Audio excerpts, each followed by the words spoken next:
It is 239 days till our Golden Girls line up in the Women's World Cup in France. And after going down to the host nation France 2-0, our Matildas are looking for redemption and to wrap up their European tour with a win. This morning, our Matildas face England.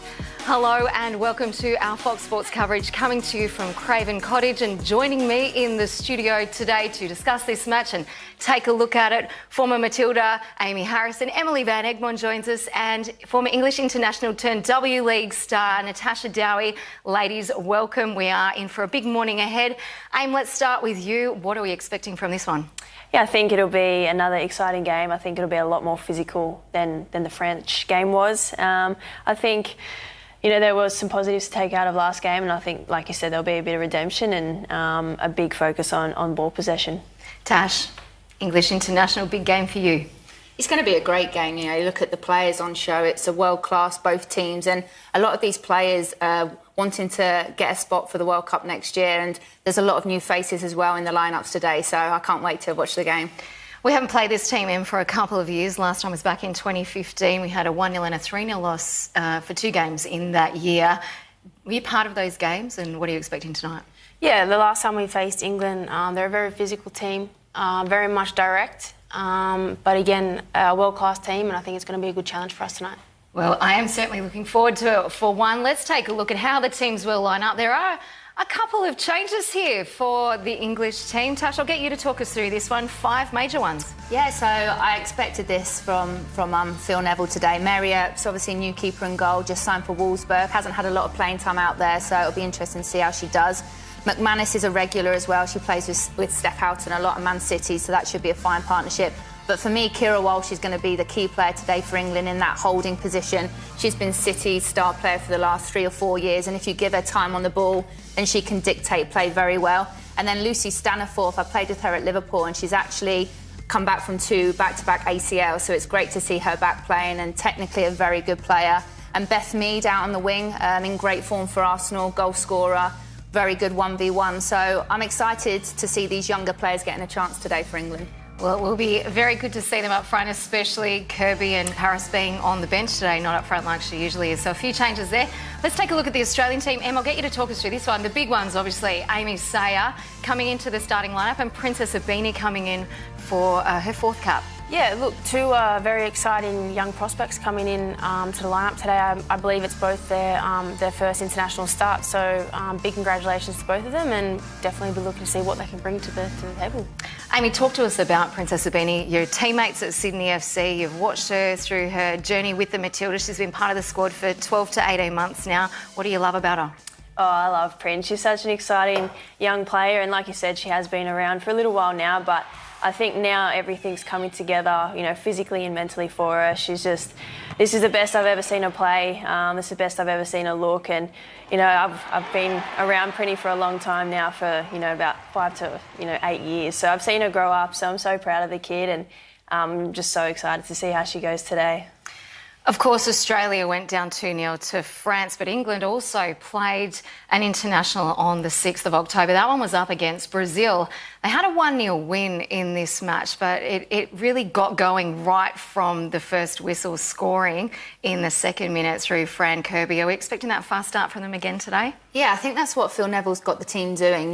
We've got pace, we've got power, skill from throughout, and I think he really wants them to get at teams early, and they had a great start against Brazil, like you said, and Nikita was the standout player in the game today. 1v1, that's her strength, and Kirby was playing in the 10 role against Brazil and was picking up some great positions in them pockets, making them third-man runs late, and, you don't often actually see Fran scoring with her head, so I think that's why she was so excited, but them 2 in particular were the standout players. It's a shame Nikita's not playing today, but Fran will definitely be one to watch. They're a big powerhouse in the women's game, obviously, sitting number 3, have qualified for France already and went through their qualification campaign undefeated. So will be a tough opponent for Australia today.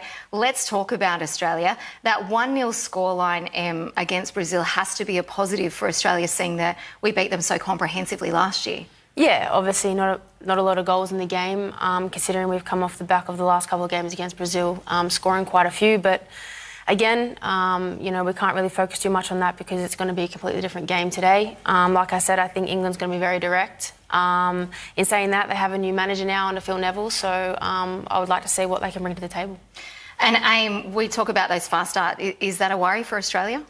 I think if we let it happen, it can be a worry. But I think all the coaching staff would have looked at our start against France, and that's definitely something I think we can improve on. And there's no better game to focus on that today and improve that today. Well, let's have a look at Australia's form in that game against France. Now, of course, we went down 2-0. It did take until the 56th minute to break that deadlock, but Australia really was under the pump right from the beginning, Em. Yeah, look, definitely not the start we wanted, and it's something that we've been reiterating over the past couple of years that we need to get better at. And I think Staj would have drilled that into the girls today to say that we need to be on the game early because England is a team that can definitely punish us from the start. And of course, the goals that we're watching here is a classy finish. But the things that Alan Stajic was looking for in this was to dominate possession, dominate shots, dominate territory. That's well documented. But when we have a look here, we really were battered. Yeah, we were, and I think along with those two stats, the big one is the balls in the area. 30-5 is, a pretty significant difference. So I think that's something we can definitely improve on today, and we're going to need to because, like Tash has said, England are a very physical team, so you don't want them in and around the box because, I'm sure they'll get their noggins on it.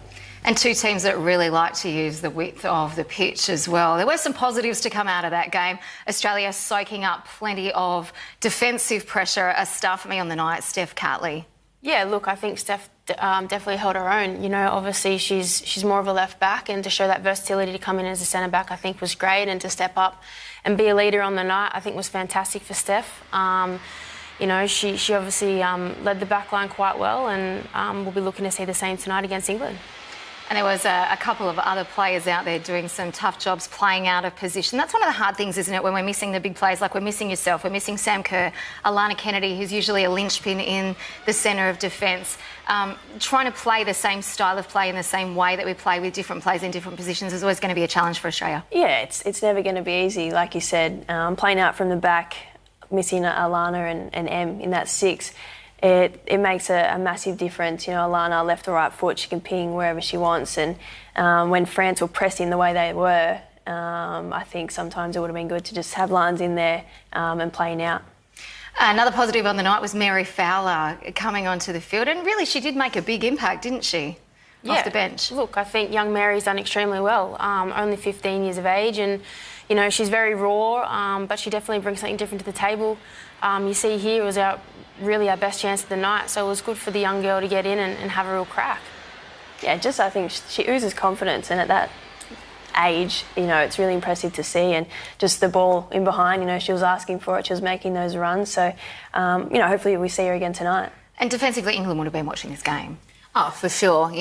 Phil Neville's obviously stated that he's disappointed with a few of the players that haven't travelled, but if you look at the starting lineup the other day for the Matildas, it's still such a strong squad. So, like I said, I just can't wait to see how this game pans out, and I wish I was playing. There are still big names in there, obviously. Lisa Devana, Caitlin Ford getting some minutes under her belt, the centre of midfield, and then, of course, we have one of our best players and Julie Dolan medal winner from last year, Claire Polkinghorne, in defence, who I personally think is, or has been at the end of last year, was in the form of her life.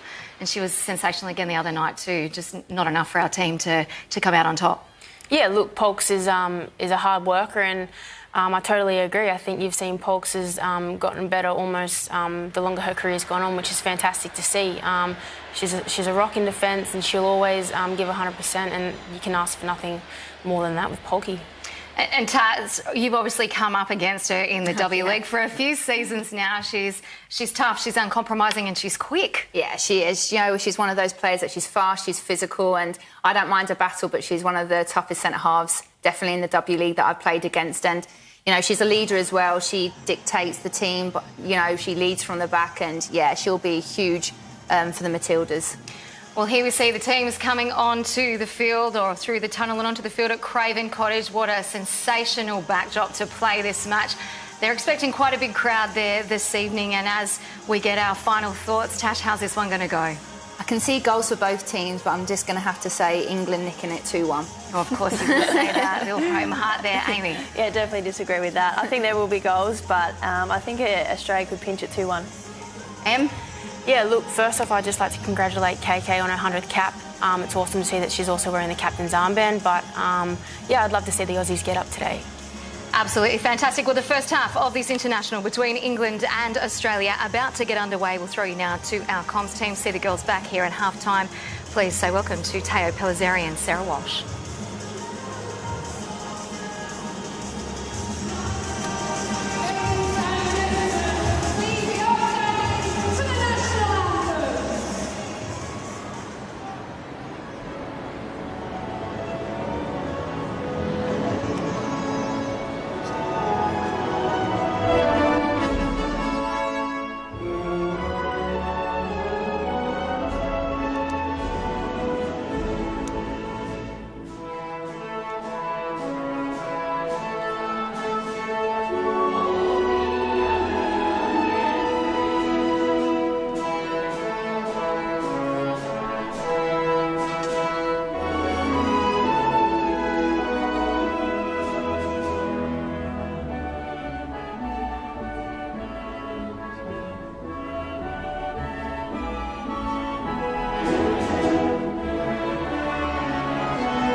England versus Australia. It is the rivalry for Australian sport.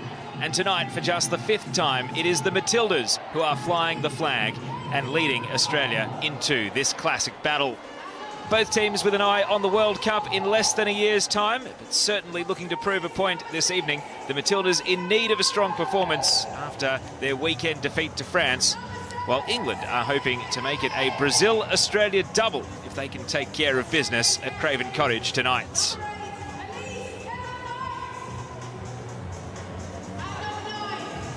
So to the England 11, 5 changes from the team that beat Brazil 1-0. Mary Earps, an interesting starter in goal. Steph Houghton wears the captain's armband. Young midfielder Kira Walsh will be one to watch as a potential emerging player and a key part of the England team. The big names like Tony Duggan and Fran Kirby will be a huge danger to Australia as part of England's front three.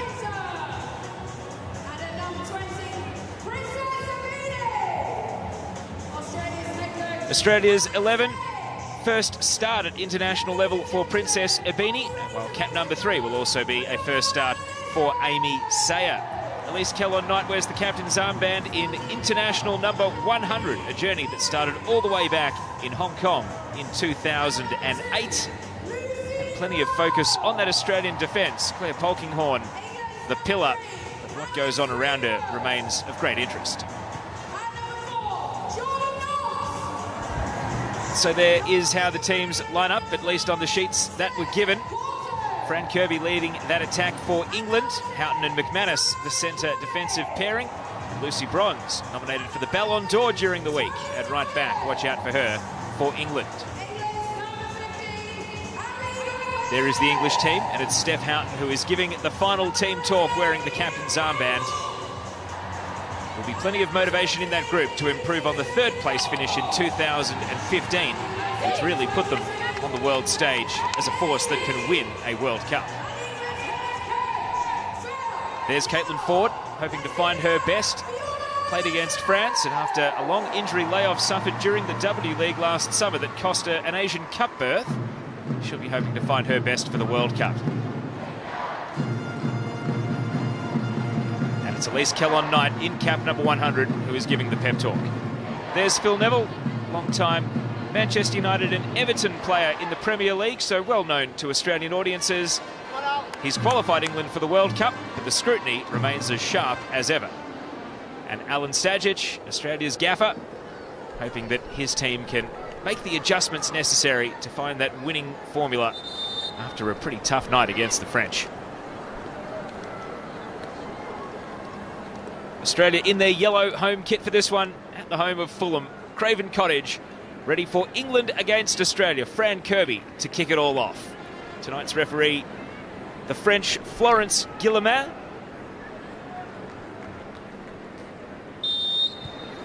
And we're underway at Craven Cottage as England versus Australia for just the 5th time in international football gets underway, and the English retaining possession through Alex Greenwood straight from kickoff. Sarah Walsh, we have been anticipating this one. It is always fun when England plays Australia in any sport. And now tonight it is the Matildas' turn, and they're under the pump straight away. Early ball in, Polkinghorne deals with it. And trying to repeat the dose after scoring in the first minute against Brazil, Australia survived that two-card trick. Well, they love to go forward early, England, and this is a great test for the Matildas today. Always exciting, as you said, huge amount of rivalry. There's plenty of improvements we'd like to see from the Matildas today off the back of that French game the other day, and it's, there's a lot of question marks around playing out of the back, the fitness and health of some of the Matildas players, and we're getting to see fresh faces today. Amy Sayer and Abini, plenty of talk about these youngsters. How will they step up at this big occasion?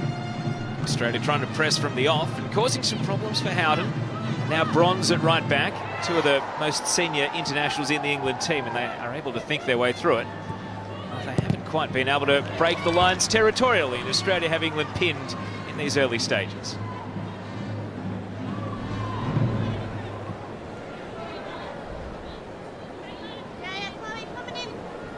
You can hear the instructions as Lucy Bronze is directing traffic here, just trying to move England down the line.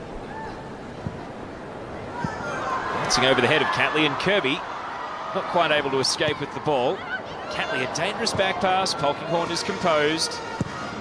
Tony Duggan was trying to create a bit of intimidation, and Beth Mead knocks it out. Well, the Matildas definitely in the back line today have to be much more assured and composed on the ball, and we've already seen a few jitters in the back line between Steph Catley and Claire Polkinghorne. With the likes of Kirby and Duggan, Kirby's one of the most in-form strikers, or you could say attacking mids in the game at the moment, and been rewarded through nomination for the Ballon d'Or. As we see here, Lisa Devana putting pressure early. But I'm really looking forward to seeing how the Matildas backline especially back up and build back some of that confidence, playing out from the back and, as I said, being assured on the ball. Staniforth was the player fouled by Devana. England taking it short, trying to get their passing game going. Staniforth can't quite find the pocket as Catley closes matters down. Hard up against the line, Australia. Kellon-Knight gives it away. Opportunity to win it back. Tamika Butt ultimately sliding out. England remain in possession.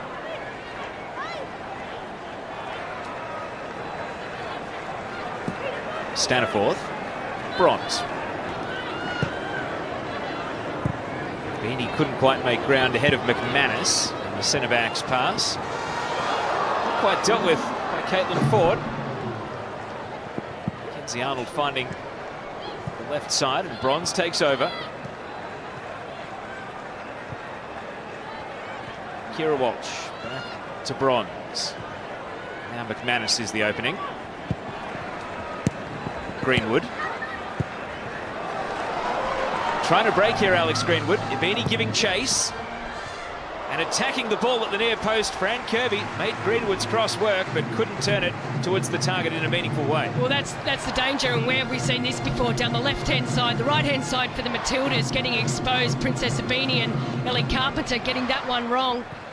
And then Fran Kirby making that run, making sure she wins that ball in front of Claire Polkinghorne. But this is a threat for Australia.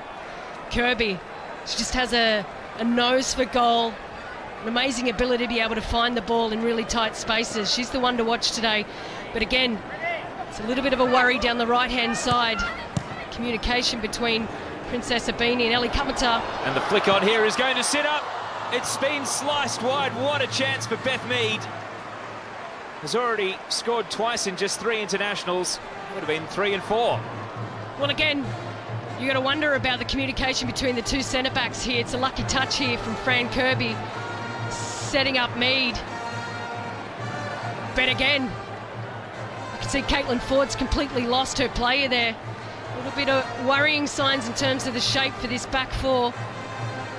Well, they totally lost the run of Mead, who is now at Arsenal after scoring prolifically for Sunderland on their rise through English football. Now, of course, has an Australian as her coach at Arsenal, Joe Montemuro, who will have plenty of interest in this match, both having coached a number of the Australian players at Melbourne City and now coaching a number of the English players at Arsenal. England owning the ball at the moment, and a late foul here from Lagazzo. A couple of half chances, maybe even more than a half chance, the Mead opportunity for England, and we're only 5 minutes in. Well, it happens very quickly when England break. I think they're one of the better teams at it, playing world football in the women's game at the moment. They've got the speed in the running game, the power, and the accuracy of that final pass. It's Catley's side of defence that's had all the attention so far, but Polkinghorne takes responsibility here. Clements is knocked down. Polkinghorne gets another opportunity, and now Sayer, just 16 years old, taking on the entire English midfield single-handedly, and is able to come out with the ball. Tamika Butts. Lagazzo. Sayer. It'll sit up, and Kellon Knight can't mark a cap 100 with a goal there. Well, you'd love to see Kellon Knight get on the score sheet today, but especially that quick early ball was important here. It set up the run of play and the runs into the box for Chloe Lagazzo, and result not so great. But it's good signs that Australia are willing to push forward early, make sure they take that counter-attack opportunity.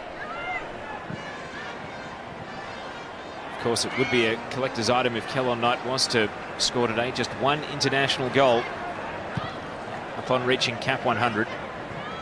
Devanna to Kellon Knight. Sayer perhaps didn't realise the pass was for her. The referee in the line of view. Greenwood. Back to McManus.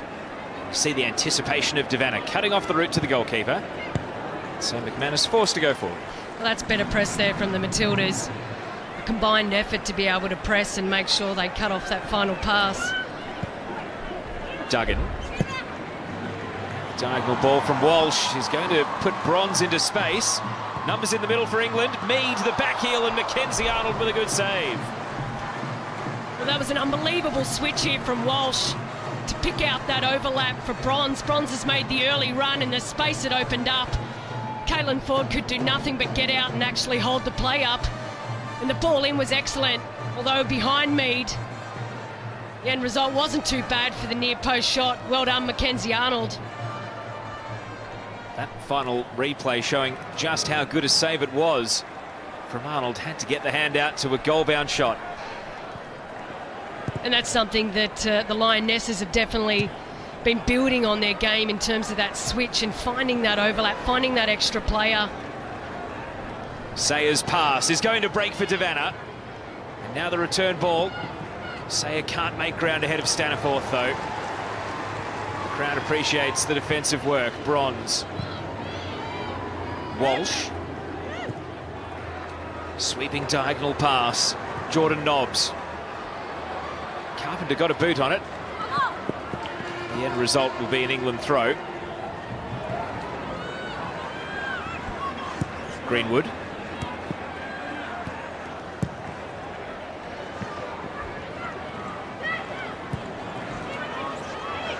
Walsh.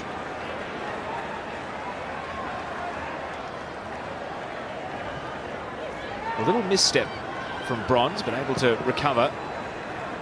Staniforth got tangled up. This is actually a really great matchup on the left-hand side here. Chloe Lagazo up against Lucy Bronze, who's also been nominated for the Ballon d'Or.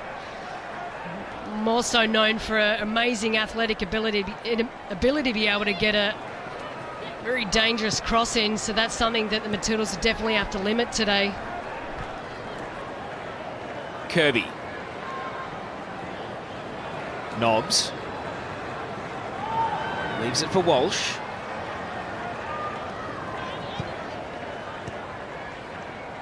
From the right side, Staniforth, a sweeping ball, and Mackenzie Arnold able to claim uncontested. More of a hit and hope in the end, that cross. McManus leans into the header. Nobbs, through ball. Tony Duggan trying to cut back in. Just dragged it the wrong way. Emily Carpenter. Clearance at all costs at the moment. Australia donate possession back to England. Sayer will try to pick the right pass. That wasn't it. Bronze jumping in. And Sayer recovering defensively. Past Caitlin Ford and Lucy Bronze. Now for England.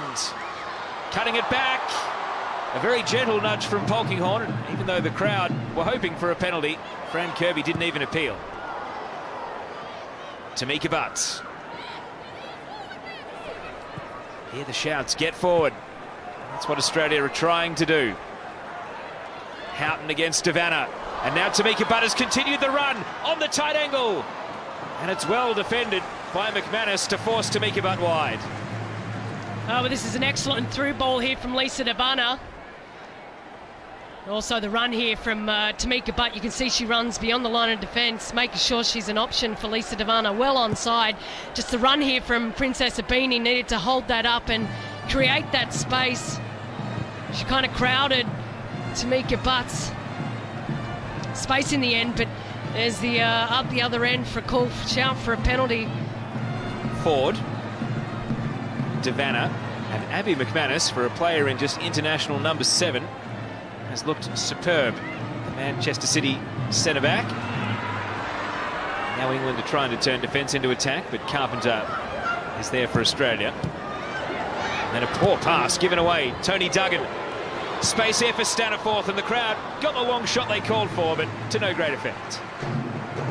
Well, that's a good result for Australia there, being able to hold that shot from well outside the box. A little bit ambitious from there.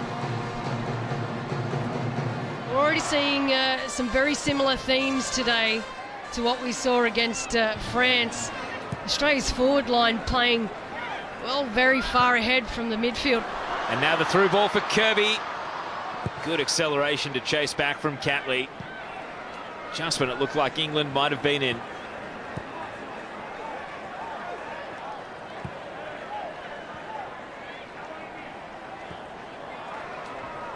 Greenwood. Duggan. Forced all the way back to Houghton.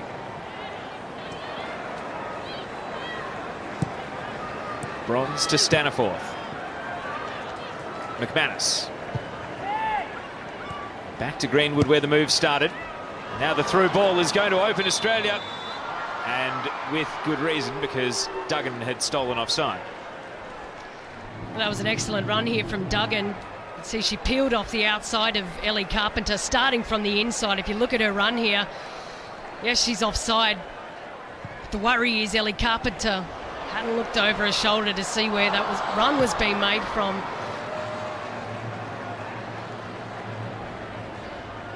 Beth Mead perhaps still thinking about that earlier miss, desperate to make amends. Defensive error here from Mackenzie Arnold.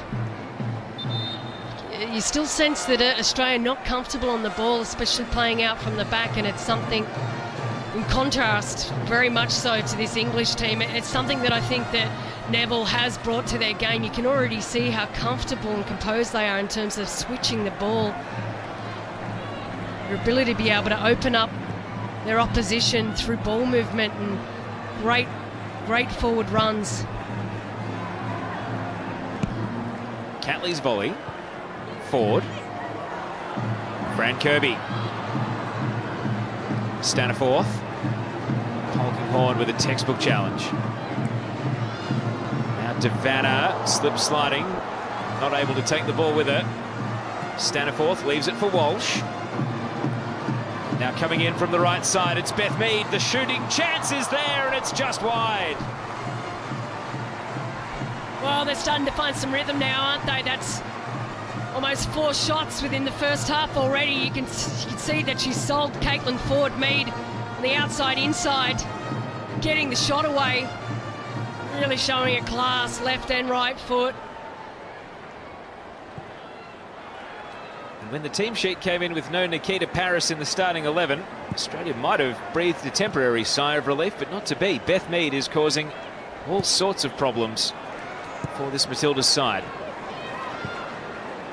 Played back here by Houghton to the goalkeeper Earps, who's not had a great deal to do in these early stages. And the press is broken.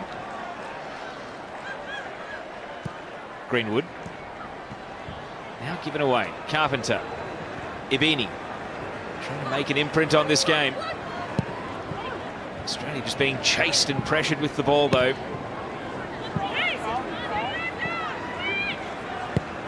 Now the back pass all the way to Mackenzie Arnold. 15 minutes ticked by without a goal. England looking far more likely at the moment. Staniforth. Walsh. Loves the diagonal switch.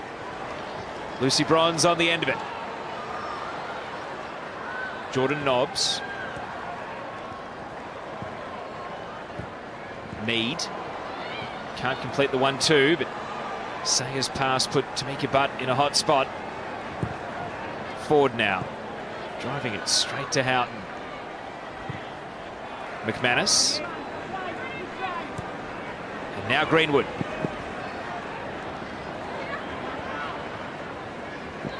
Still going, Alex Greenwood. Nabini eventually able to knock it away from the Manchester United left back.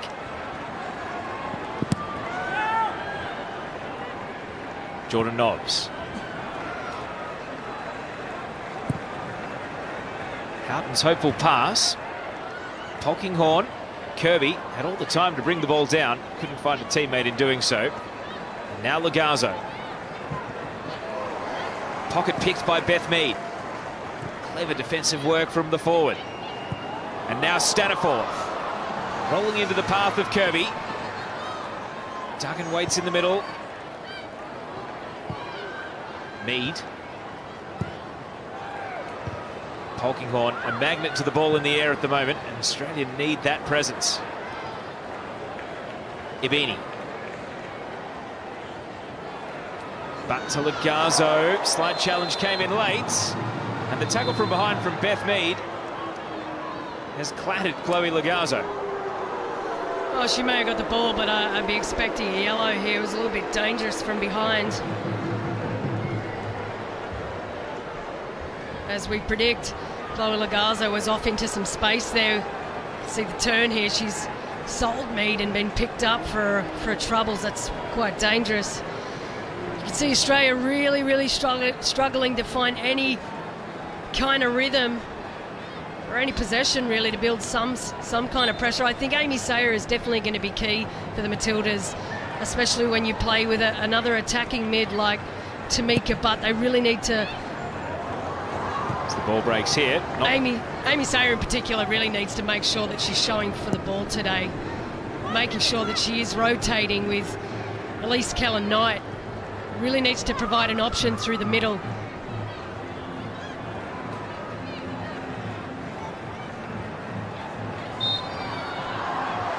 So just confirming that challenge from Beth Mead, the first and only booking of the game so far. Now it's Nobb's turn to commit a foul. And the refrains of "It's Coming Home" ringing through the stands. What a renaissance that track had during the World Cup. The Men's World Cup, I should say. I wonder what meme will emerge during the Women's World Cup next year. Probably "It's Coming Home" again.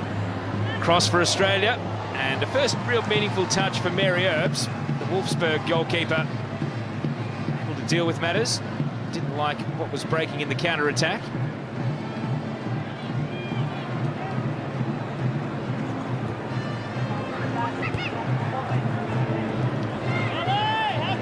Greenwood just gives the ball away. The shouts of Alan Stajic, "Ellie, how deep?" Trying to get the defence in position. Here is Alan Stajic. Maybe feelings of deja vu through 20 minutes at the moment. A couple of gilt-edged chances for England not taken.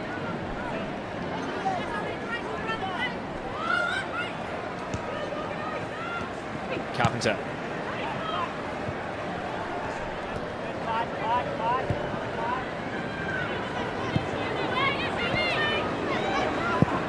McManus.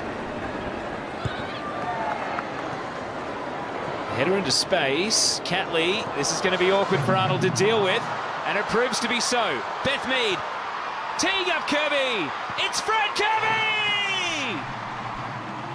England lead, and it was coming. For the second straight game, it's Fran Kirby that scores first.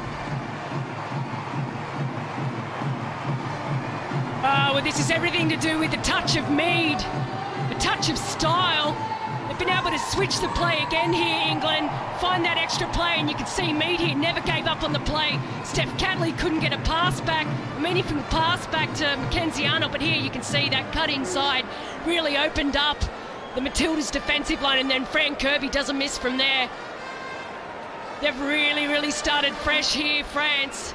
You can see the turn, the class of Fran Kirby really showing us why she's put her hand up to be nominated for the Ballon d'Or. Rightly so. They deserve that one. 1-0 France. Australia trying to counter. Greenwood gets the ball at her feet. 21 minutes, the opening goal. England in Kirby's dreamland once again. And Australia with the gauntlet thrown down. And unlike the weekend match against France, where Australia at least made it to half-time without falling behind, they now have the balance of this first half to try and make the in-game adjustments here.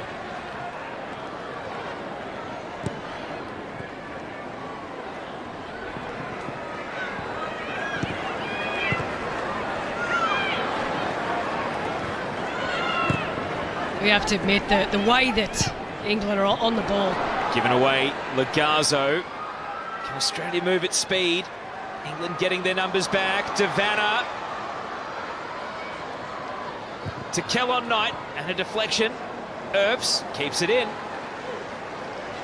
Well, as I was just about to say, they're so assured on the ball. And stark contrast to this Matilda squad. Here getting a shot away in the end. You see, they've not actually been able to build any meaningful, composed attack. It's kind of all been off the back of broken play. Unlike the English team here, they've been able to find players on the ball with meaningful possession higher up the park. And then you can just see they're much more comfier on the ball here. Crowd has got some real investment in the game as well. 7,000 expected at Craven Cottage tonight, even though there were some Australians in the stands singing the national anthem pre-game. It's an England-dominated attendance tonight, as you would expect. Greenwood taking on Abini. Tries the nutmeg, couldn't quite pull it off. Duggan, Abini. Now Carpenter trying to launch a counter-attack for Australia. Pass sliding wide of Devanna, but it will be the Matildas' ball.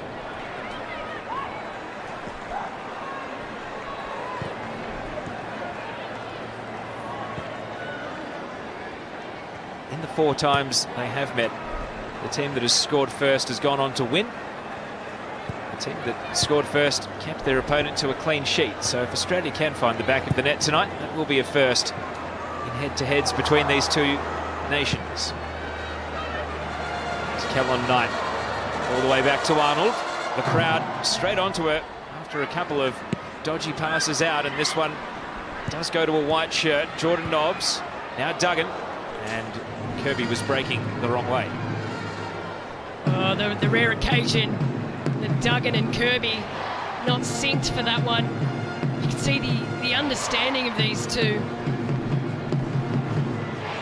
Really, we're given time and space on the ball, the two most dangerous strikers in the game. You can see this. You've got to wonder around Australia's, I guess, their positioning and shape without the ball. It's something that we haven't seen for a long time. It's something that Australia really been quite proud about. The ability to be able to press and do it in combination and not allowed to be picked off, really. And France have been able to do that all too easy. And the worry for me is the fact that, yes, there are plenty of players, starting players that are not on the park, but you know, you got to wonder, your extended squad, are they on the same page with the system, their ability to be able to, you know, start their attack through their defence, which has been the much talked about asset of this Matildas squad, and we're just not seeing that. We didn't get to see it against France. We're not seeing it today. It's just a little bit of a worry, so there's a lot of work to be done there, a bit of time before France, but that's probably what's disappointing me right now. Staniforth. Bronze is just owning and dominating the right side of the pitch at the moment.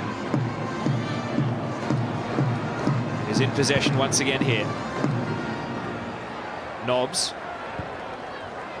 Staniforth.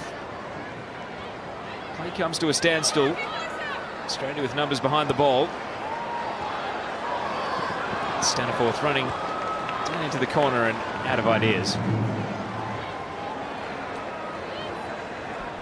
Player who's overcome multiple knee reconstructions, Lucy Staniforth, currently at Birmingham City. Put in a power of work to continue her pro footballing career, though, through stints at Sunderland and Liverpool.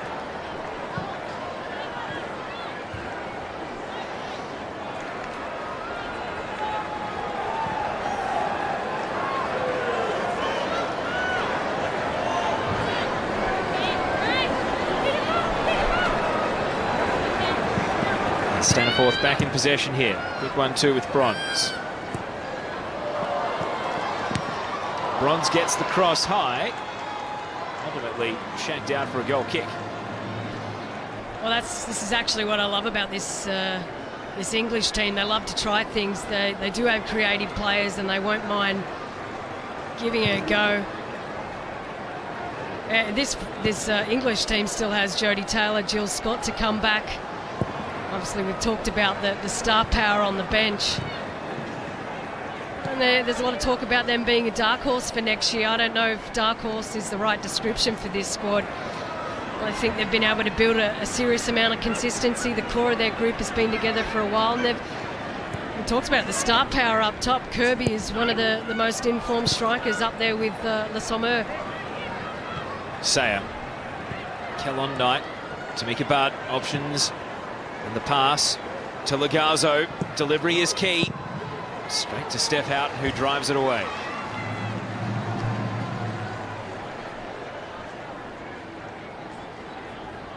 Nothing getting past the Manchester City centre-back at the moment.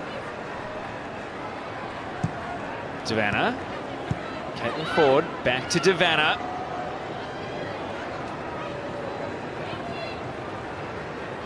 Tamika Butt in traffic. Lagazzo. Greenwood. Clearance beyond Sayer, but not beyond Polkinghorne. Amy Sayer. Devanna holding her ground and stolen off the boot of Sayer by the back-tracking Mead. That'll build the confidence of the youngster, getting on the ball, making sure that she makes something of it, not taking too many touches, and in the end she's the support player for Lisa Devanna. Final shot not so great. Another thing that I'm starting to pick up, Princess Abini is playing way too central. Kirby, full of confidence at the moment, Fran Kirby. Polkinghorne slip sliding away. The cutback, Tony Duggan, and then Tamika Butt, a crucial intervention. England will retain the ball, but Australia on red alert there. Well, Fran Kirby, isn't she just something to watch at the moment? Jordan Nobbs got into a spot of bother, and Australia through Abini are now back in possession. Kellon Knight. Caitlin Ford getting forward. Sayer. The long shot picked off by Erbs. Oh, I like that. You can see the keeper off the line, so she's looked up. Got a fair amount of power on this too. Early ball in from Caitlin Ford. And whips that in far post. Yeah, she's starting to build some confidence on the ball. This is really, really good signs for the Matildas. They need her to step up today. Well, we saw it in the W League. Her first W League goal wearing the colours of Canberra last year was a shot from outside the box, so you know she's got it in her. Of course, it's one thing to do it at McKellar Park, it's another to do it at Craven Cottage. And she's obviously trying to stamp her authority and put her hand up for selection for next year. She obviously needs to have a massive W League over the summer. But there is absolutely no reason why, you know, she can't be one of those dark horses for final selection. Well, if your Sydney FC midfield is Amy Sayer, Sophia Huerta and Danielle Colaprico, I think she's got every chance of at least looking good this summer. Oh, well, you can see she's reeling at it, adding to her game. She's playing more defensively here right now, making those forward runs when Australia do getting and attacking in position, and that's what you want. You want versatility in your midfielder. You want confidence on the ball, and we need those players in the midfield. Distribution nearly coming unstuck, but good hustle over on the sidelines from Caitlin Ford to keep the ball in, keep Australia in possession. Catley, Houghton's knocked down, and they will get a throw in the attacking half. Houghton, who, like Kellon Knight, is closing in on 100 international appearances tonight, cap number 98 for England. Of course, played in the 2012 Olympics for Great Britain, but those don't count to the tally. I suppose she has played 100 internationals then, just not 100 for England. Of course, that 2012 London team. Princess Abini, a window of opportunity for the Matildas. The ball in is knocked away. Late run from Caitlin Ford. From Bagazo, I should say. Well, this is exciting from Princess Abini. She attacks the space and makes a very meaningful cross out of this, in behind the defence.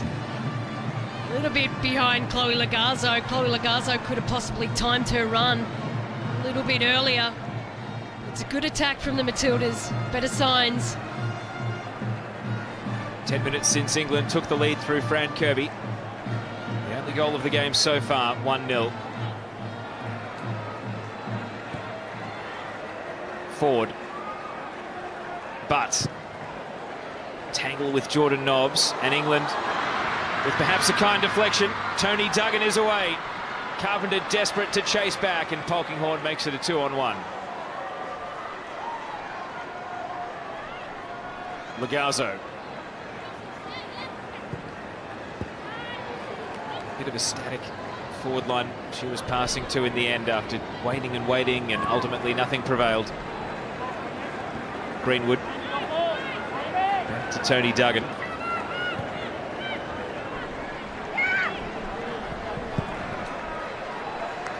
The diagonal pass sends Bronze into an acre of space. Time to survey the options. Beth Mead. And the deflection from Mead protects Australia. Always sliding across the face in the end. Well, this attack was built off way too much space provided to Walsh to be able to ping that ball out right to Bronze to be able to build this attack. They're giving this English team way too much space, and this is the end result. More pressure. Another defensive set here for the Matildas. So much responsibility on Claire Polkinghorne in the air in the absence of Alana Kennedy. from that centre of defence. It's going to be Alex Greenwood to take the corner. Driven to the top of the box, and England, they're almost in. Did it cross the line? Beth Mead is appealing. They do not get their second though. Mackenzie Arnold able to grasp on the last line of defence. And now on the counter-attack, Princess Abini stretching the England defence. And it's a good save from Erbs to deny her. Well, this is end-to-end stuff here. Princess Abini getting in front of Lucy Bronze to get that shot away. They're going to check here. The assistant referee, McManus down. But Mackenzie Arnold again. She was in frightening form a couple days ago against France. We'll get to see here. That's looking over the line here. Oh, does it go all the way over the line? And you can see the assistant referee in a perfect position to call that one. A break in play here. You got to wonder, was it 100% over the line, Teo? It is so close. There might just have been one last blade of painted grass that the ball didn't cross. Assistant referees tonight, Manuela Nicolosi and Solène Bartnik from France. Of course, Lucy Bronze plays in the French league with Lyon, so if they need to have a conversation, this is a worry here. Abby McManus getting the knee tests done. Princess Abini, the shot on target. Australia trying to counter in a flash, and here it is again.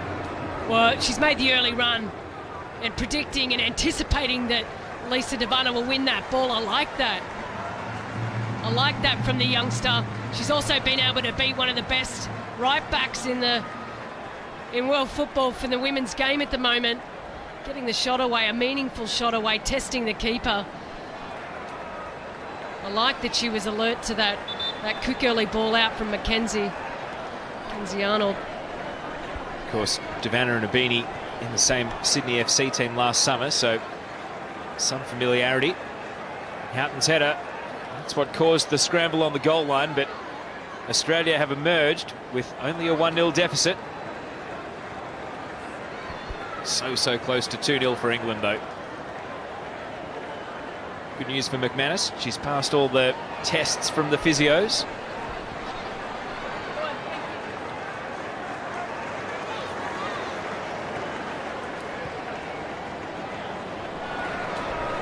Back underway then. Australia with just under 10 minutes until half-time to go in search of an equaliser. Just as importantly, protect against falling 2-0 down.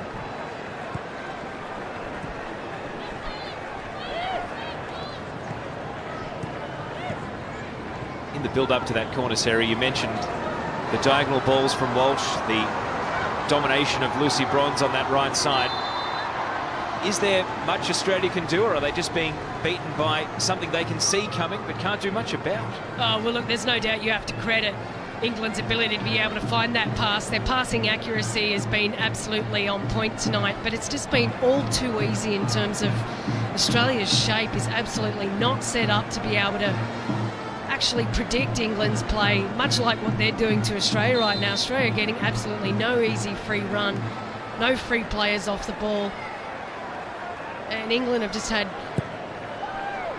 set-piece delivery. Houghton the target once again. And even though she beat Polkinghorne to the header, it was an up and under, which Arnold has been able to claim.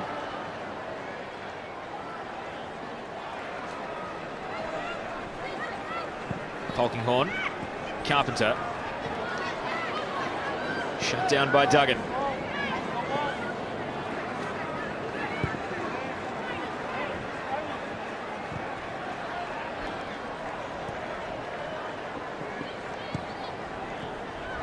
Walsh, back to Houghton. It really only requires one player. You can see Amy Sayer has not pressed tight enough on Jordan Nobbs there, and you can see they're out now. It's just the defensive discipline is just not there from the Matildas, and it starts from there. It creates that pressure, and then basically off the back of that, their passing accuracy has been off, but it all starts from their defensive shape. They do get the ball back here thanks to Ford's tackle. Lagazzo kept it moving, and Abini picking it behind Devanna.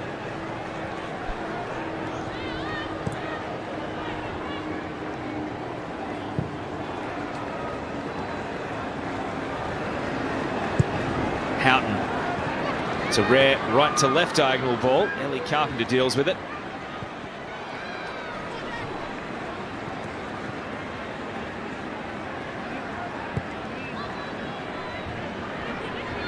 Steph Catley. Ford being pressed by Mead, and England win possession back as a result. Bronze. Kirby. Caitlin Ford quick to backtrack.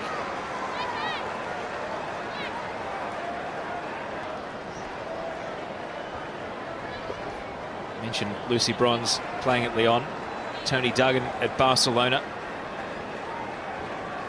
Perhaps in stark contrast to the England men's team dominated by Premier League players, that England women aren't afraid to venture out onto the continent for a bit more experience and building of a knowledge base.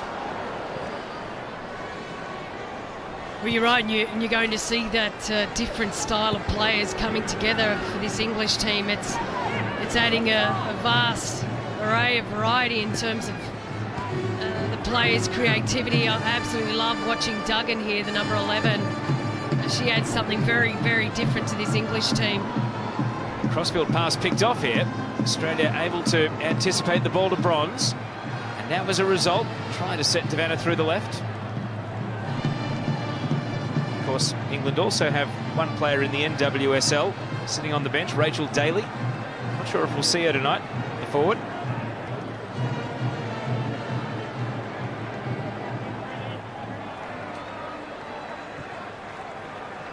Bronze. Mead. Kirby being worn very tightly by Catley. Into the last 5 minutes then of the first half. England holding a 1-0 advantage.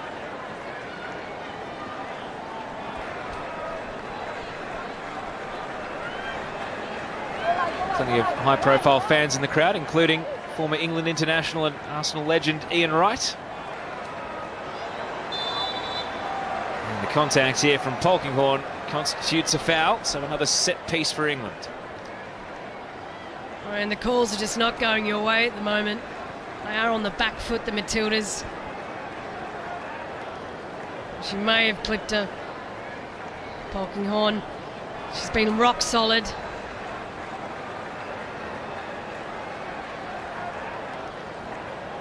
Houghton's been the target under corners and also mid-range free kicks of this type.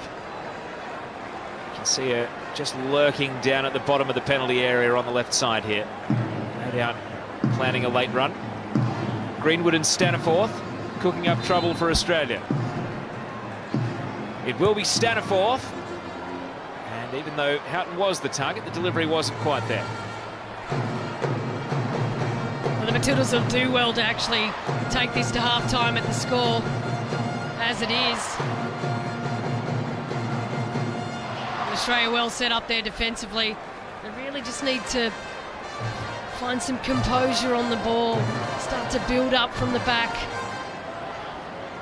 We haven't seen Alex Chidiac feature yet in this series. We saw Ivy Luik come off the bench against France. Is it time for Chids? Or have we got to stick with the 11 that started the game and maybe just make some more discipline and tactical adjustments as you've been calling for, Sarah? We'll ponder that as Staniforth breaks to Mead. Drifting the ball in, and it breaks the centre between goalkeeper and striker. Yeah, I wouldn't mind to see some changes in the second half. And again, a good attack here. Pace, good early ball forward. Just a bit too far ahead of Kirby. They love to attack quickly. But I would love to see some changes in the second half. You've got to think big picture here. When will the next chance be to be able to play these players? When you think about all the players to come back in, you've got Katrina Gorry, Emily Van Egmond. The flick on here is clever. Kirby's in, sending it across. Staniforth! The whistle's gone. And perhaps Kirby should have taken the responsibility on, as one pass too many undoes England and denies them a second. And now Australia trying to strike while English hearts are disappointed. Lugazzo to Devanna. England have sharpened up. They've got players back. Kellon Knight's cross to no one in particular, and the chance dissipates. Oh, well, this is terrible rest defence here for the Matildas. We get to see on the replay. Have a look at the movement from the English forward line. They step up. Claire Polkinghorne doesn't step up with the play, keeping Fran Kirby onside, and I don't know what the offside call is for here. Must have been the early one for Fran Kirby, which is completely wrong. Should have been 2-0 here, England. Rightfully so. Neville upset. Yeah, there doesn't seem to be a great deal wrong with that replay. Australia very lucky, and Lucy Staniforth, by contrast, incredibly unlucky. Kirby. England have still got time to strike before the break. Staniforth wants a goal of her own.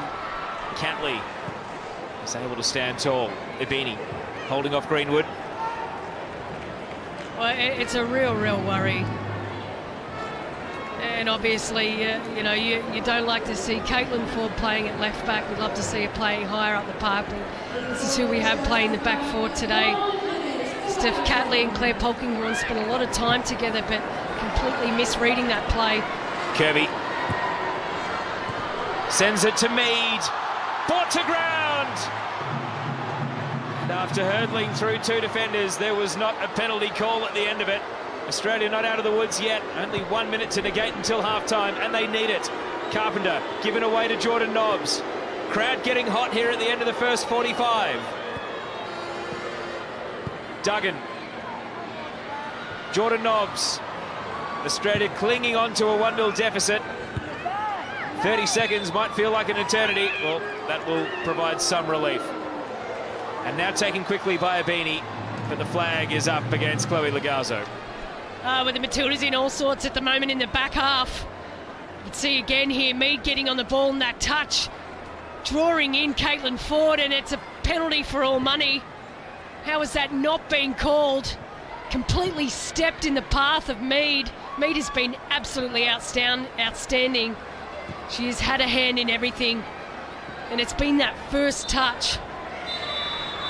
A couple of lucky breaks for Australia at the end of the first half, but they'll take them because some adjustments are needed and a serious turnaround in the pattern of this game to get anything out of this match. See Beth Mead there protesting the case to Florence Guillemin at the end of the first half. England take the lead, and they take a bit of domination, it must be said, into the break at Craven Cottage. And Australia with it all to do. Phil Neville there has had his say. Some contentious decisions as we reach half-time, with England 1, leading Australia 0. Certainly is a lot to discuss from that first half. Join me again after the break with Emily Van-Egmond, Amy Harrison and Natasha Dowie as we break it all down for you. Stay with us on Fox Sports.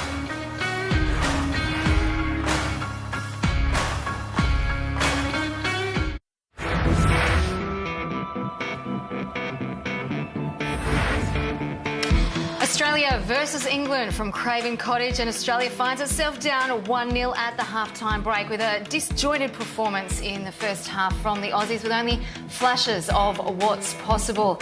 Much to England's dismay, the scoreline does remain at 1-0, but there has been plenty to talk about in this first half. Welcome back to Fox Sports coverage of the Matildas taking on England this morning. Joining me in the studio, Emily Van-Egmond, Amy Harrison and Natasha Dowie. What a first half that was, Em. Yeah, look, credit to England. They came out and, you know, they showcased what they're about, and they possessed the ball a lot more than I was expecting, and, you know, they're 1-0 up at the half. They sure are, and the statistics always tell a little bit of a story, so let's take a look at them, especially pointing to the passing accuracy statistics. 78% for them, 63% of the time for us. That's 1 in 3 passes is a turnover, Aim. Yeah, it's a bit of a difference at the moment, and I think as well within that, the 78% of theirs has been absolute quality, playing out from the back. There's a lot of switches of play through the middle, through the lines, and up front they've looked really sharp too, getting in behind. And yeah, I think the accuracy is good, but it's also effective accuracy. Probably trying to play a bit of a different game to what Australia expected. Of course, that goal coming, Natasha, from the England side after a trademark switch and a bit of a mistake from the goalkeeper. Talk us through this goal. Yeah, you know, England have looked very comfortable in the first half, and like Amy said, playing out from the back very well. And this is what England are all about. They've got players in this team that are going to hurt you and punish you, and they're world-class players. And it's great pressure here by Kirby.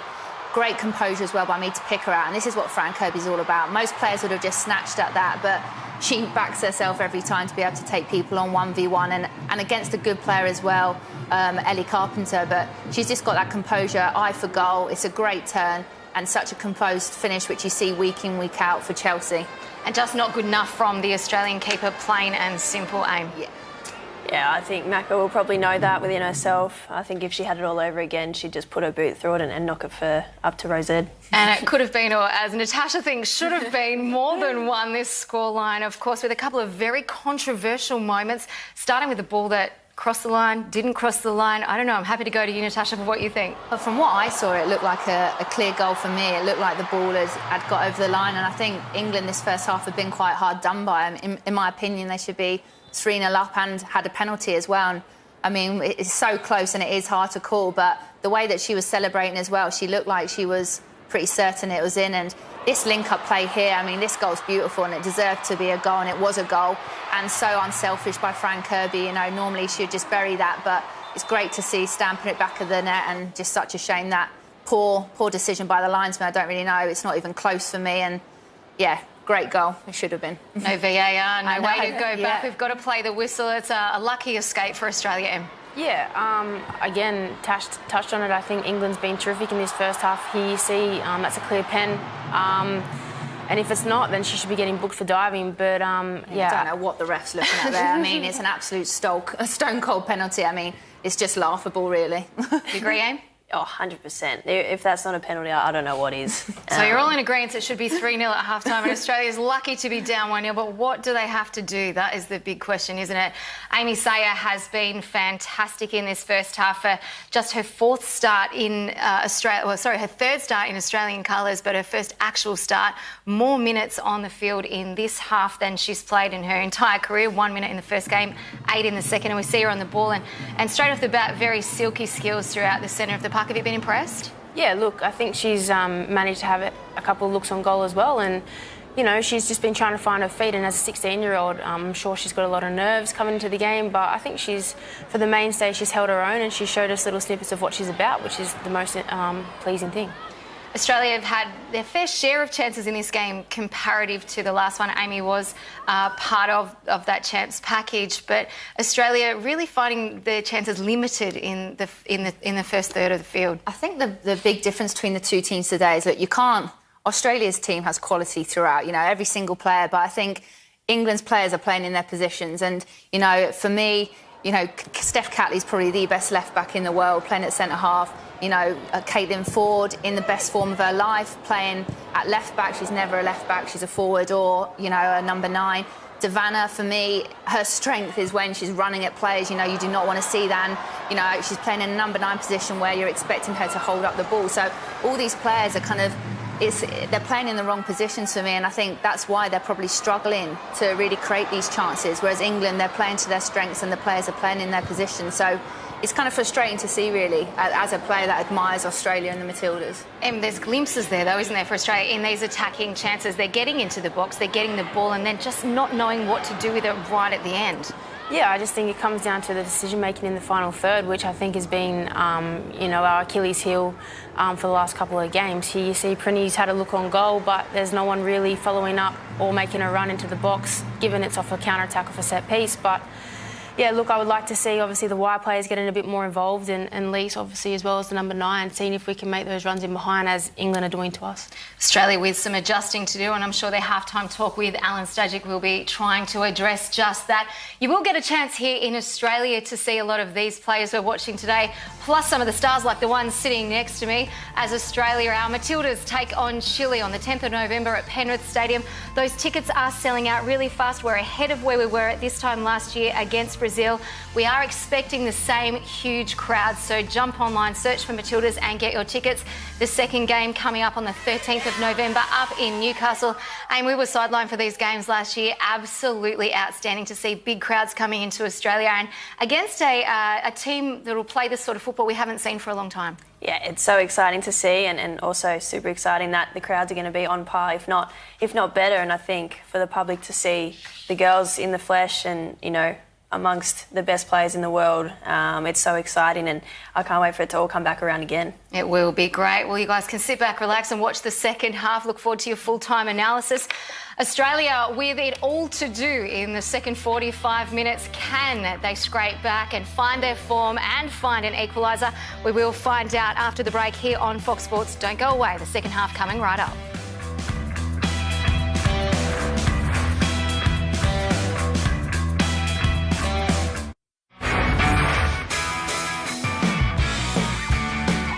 Welcome back to our coverage of the Matildas taking on England from Craven Cottage. Good teams punish mistakes. We know that in football, and Australia is down 1-0 because of that at half-time.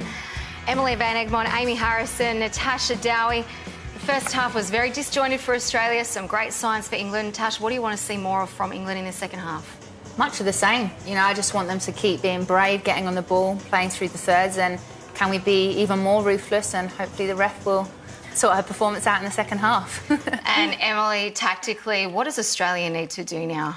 Yeah, look, I think we need to just switch the point of attack a little bit better. And then, again, it's the decision-making in the final third. I think we're lacking that at the moment. And if we can nullify England's balls in behind our back four, I think it should make for a bit more of an even game. They're playing out from the back very well, England. I know it's something that's impressed you. How does Australia nullify that? Yeah, I just think we need to work on our press, you know. If you look back to the French game, you know, Elise was going one out a lot of the times, and I think we just haven't really looked to nullify that at all. So if we can sew that up, and hopefully Saj has touched on that at half-time, it could make for a better second half. And hopefully we'll see a few changes coming off the Australian bench as well, with some injection there. Well, the second half is about to get underway. It's back to our commentary team, Teo Pellizzeri and Sarah Walsh. And back underway at Craven Cottage as Kellon Knight finds Zabini, who finds the touchline, and Australia will be hoping that the half-time adjustments they make can lead to a switch in momentum. Sarah Walsh, England, we've just heard Natasha Dowie saying more of the same, and why not? They had a great first half. Yeah, they have, and look, I don't want to take anything away from them, but when you allow a team the space that Australia have allowed, you're really setting yourself up for a poor attack when you do actually win that ball. So I'd love to see the shape. I'd love to see the shape better, much more compact Matilda squad here, and not allow this English team the space that they've been given in the first half. And obviously that'll set Australia up well going forward, a bit more composed on the ball and finish off their passing.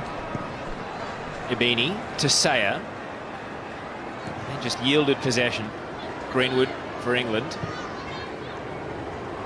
And appeals for offside, this time heeded without protest. And it just really goes to show that there's a lot of work for Alan Stajic to do with this squad over the next 9 or so months, in terms of making sure that every single one of his squad players are on the same page in terms of our system, our shape, structure, our defensive shape. Obviously, when we don't have the ball, our press, and then obviously plays going forward. But there's been I guess there's some just simple stuff around our lack of ability to be able to complete our passes. Defensive errors has been unbelievable, but I really do think that the core issue has been our lack of shape and structure, defensive discipline. Neither team has made a sub. Only the one yellow card in the game. That was England's Beth Mead. Fran Kirby's goal was in the 21st minute. Also this second half, given where the Matildas are in terms of their preparation. Devanna, the deflection off Lagazzo. Now Ibini, a clever run. It's Princess Ibini denied. Earps with an outstretched foot. Well, positive signs here from the youngster. It was a great run in behind. You see Lisa Devanna's created that space out here on the left. And look at the run here from Princess Ibini, cutting across, calling for that ball to be played. And in the end, getting a good shot away. Just loping languid strides from Ibini to make ground, and now the resulting corner. Challenge from Ibini, a fresh air swing from Kellon Knight, and now England with open space to break into its speed. Kirby herring after the ball. Nobbs and Duggan in the penalty area waiting. Kirby cuts it back. Beth Mead. And then the pass is intercepted. Caitlin Ford is there. End-to-end stuff at the start of the second half. McManus, who has well and truly shaken off that knee injury scare. Staniforth sold into trouble. And now Lagazo. Princess Abini with Australia's 2 best chances on goal in the game. Currently leading the line at the moment as Carpenter works through the right side. Drawing the slide challenge out of Mead, which has ended up going England's way. Another change that we have actually seen with Princess Abini playing up top. She likes to play wide. Sometimes she's been coming in centrally, but it really cuts off that play, or the potential for Ellie Carpenter to bomb on forward. Obviously, we don't have Steph Catley at left back. It really changes the way that, I guess, the go forward for this Matildas squad. We really haven't been able to find that rhythm and go forward through their fullbacks.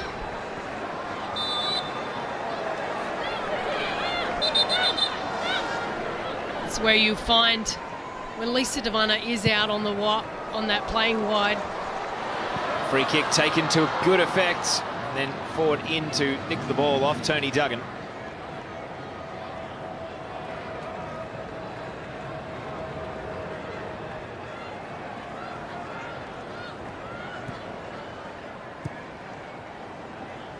Claire Polkinghorne back to Mackenzie Arnold. Pass straight onto the head of Bronze. Kellon Knight back to Bronze. Nobbs. Kirby. Staniforth. England building. Beth Mead. And the low pass, a wall of yellow shirts in the way. Catley. Kick into territory, and Lisa Devana was clever coming in to take the ball ahead of McManus, but once again the ball deflects out for an England throw. Already 5 minutes into this second half. Australia looking brighter, trying to get creative.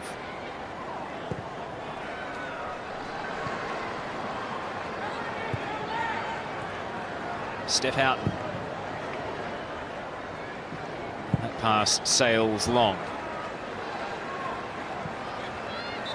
Phil Neville, no doubt pondering a number of changes. Does have quite a few players on the England bench with less than 10 caps, in addition to starting both Earps and McManus tonight. So there is a degree of inexperience in his own side that is being juggled.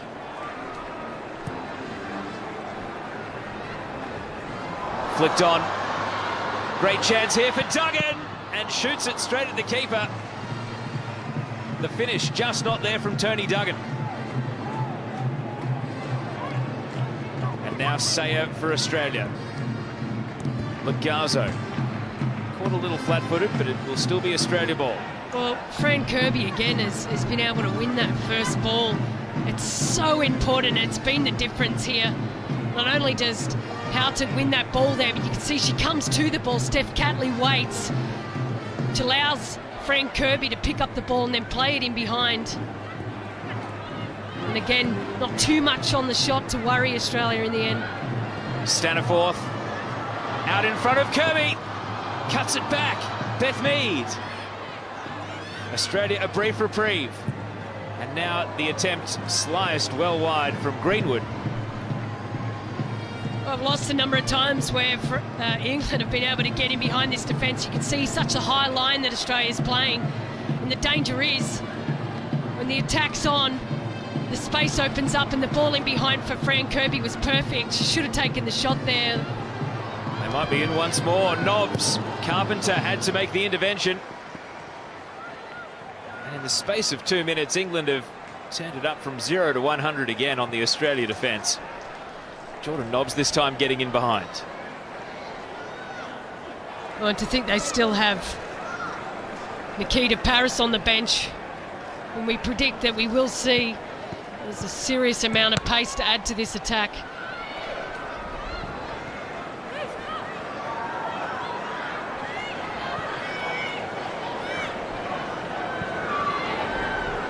Houghton. McManus.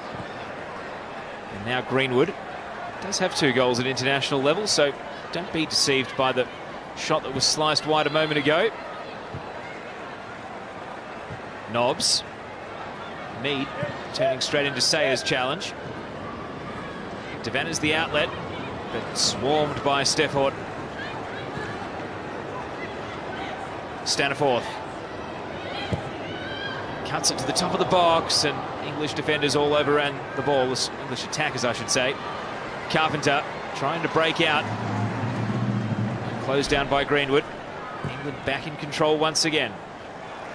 Staniforth, Caitlin Ford, Catley. She was on her natural left side there, found a way to make that pass look very laboured. Australia do get the throw at least. See Mary Fowler warming up there on the sideline. So after a 10-minute cameo against France, maybe it'll be a longer one tonight for the 15-year-old.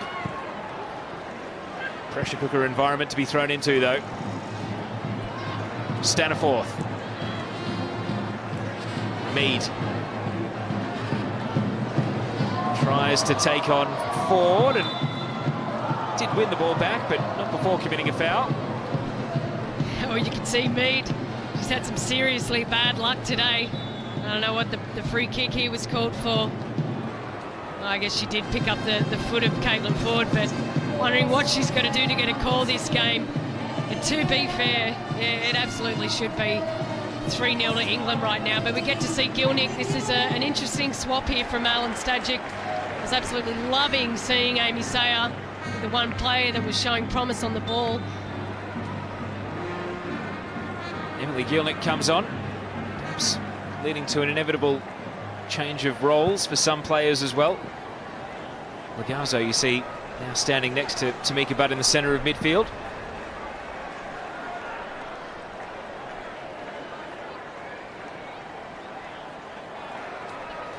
Must admit, it's been a long time since I've seen Chloe Lagazzo in the midfield for this Matildas outfit.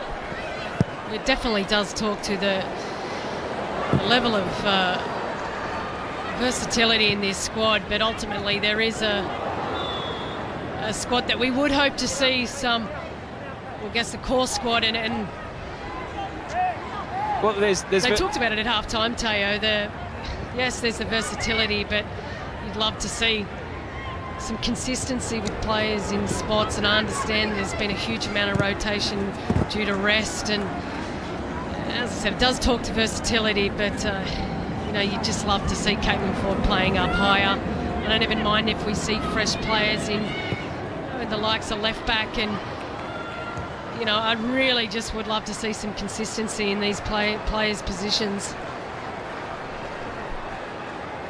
There's new ideas, and then there's putting out spot fires, and I do feel as though a lot of the positional changes we're seeing are due to the latter rather than the former.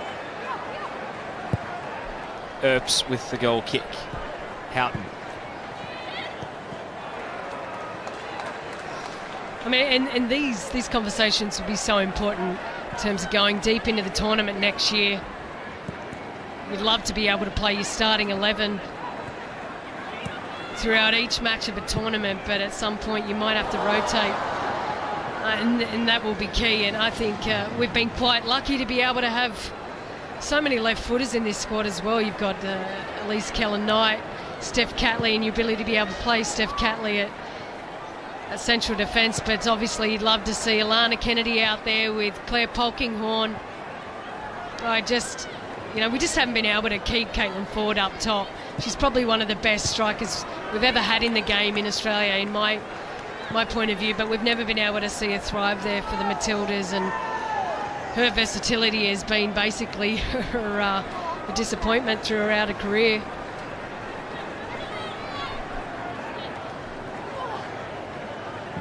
Here the grunt of exertion as the ball is thrown in. The handball against Staniforth will give it back to Australia. Just a bit of a lull has fallen over the crowd at Craven Cottage. Perhaps an opportunity for the Matildas to go to work on trying to assert some control on this game as the fervour of England in their last 10 minutes or so starts to die down. Greenwood being Parried by Devanna. Polkinghorne. Arnold.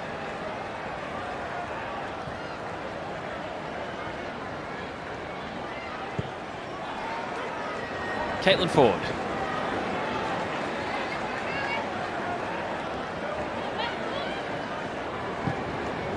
Meets touch. Ibini, good use of the body. Lagazzo trying to reconnect. Greenwood coming in from left back is able to win it away. Walsh.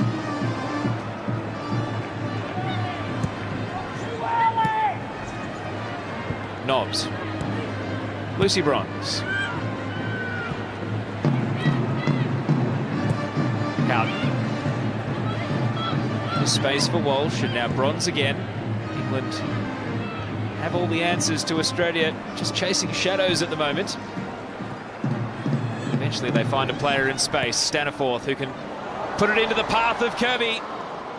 Arnold measured it to the centimetre right out at the edge of the box, and you see Kirby loved the ball. Well, it was much better defensive shape here from Australia. And it's just fallen apart with Princess Ibini up top right, over-committing on the right-hand side, and it just really opens up play for this English squad. But it is better signs from Australia without the ball. Through ball here, hoping for Lagazzo, and Houghton puts it behind. Australia get themselves a corner.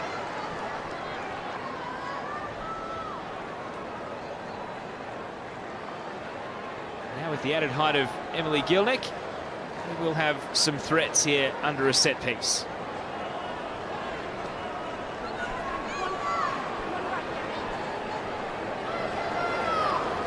Kellon Knight going over to the corner to, you suspect, swing it in.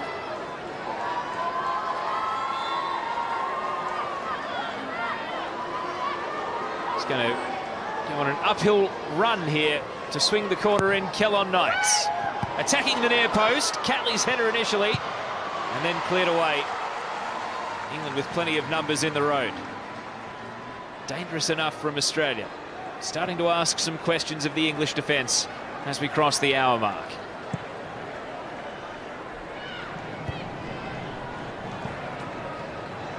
Jordan Nobbs. Mead keeps it moving. Nobbs completes the 1-2, and now bending temptingly into the path of Kirby. And Polkinghorne turns it behind. Well, when they get this right, they're such a joy to watch. Look at the space open up, the runs made here by Nobbs. The play started with Nobbs, but this ball in behind is absolutely pinpoint perfect. Frank Kirby in the end, the angle way too tight for the striker. You can see just the difference in the weight of the pass. And the resulting corner, driven to the top of the box, Bronze's header. And following up there at the far post, McManus, not quite able to get a touch. Able to connect in. Able to get the turn and accuracy on that one. Subs coming for England then.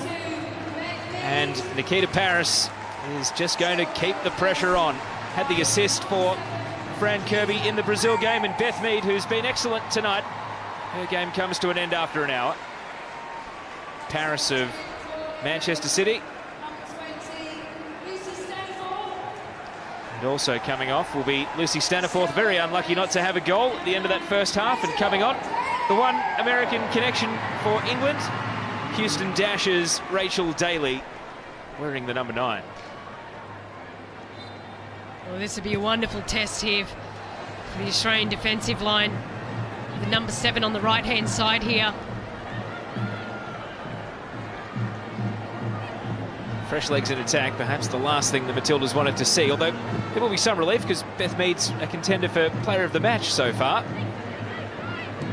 I suppose the fresh legs of Paris and Daly are going to cause their own problems. The Matildas looking to respond with an attack of their own.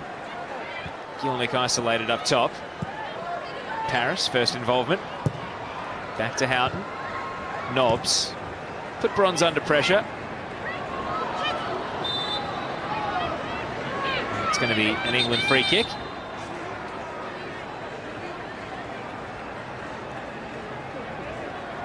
Handball.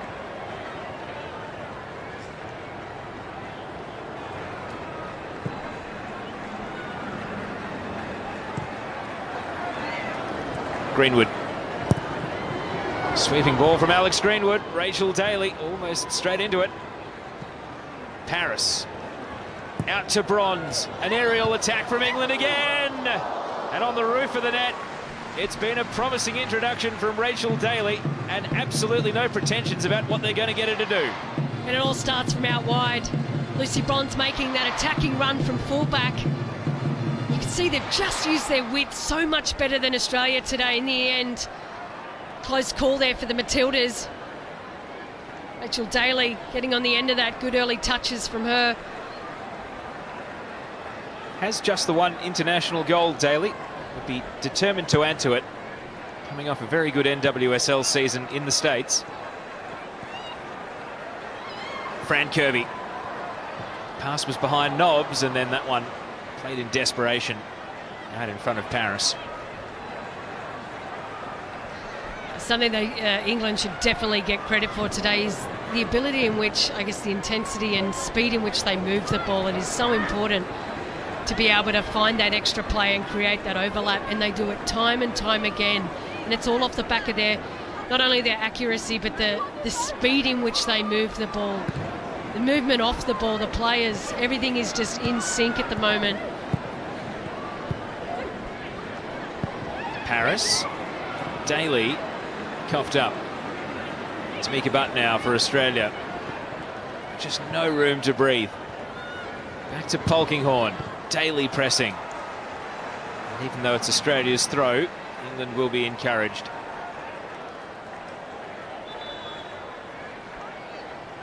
And now more changes afoot. Australia with a double sub. Larissa Crummer and Mary Fowler being ready to come on. Princess Abini, who's had Australia's two best chances to score, leaves the game.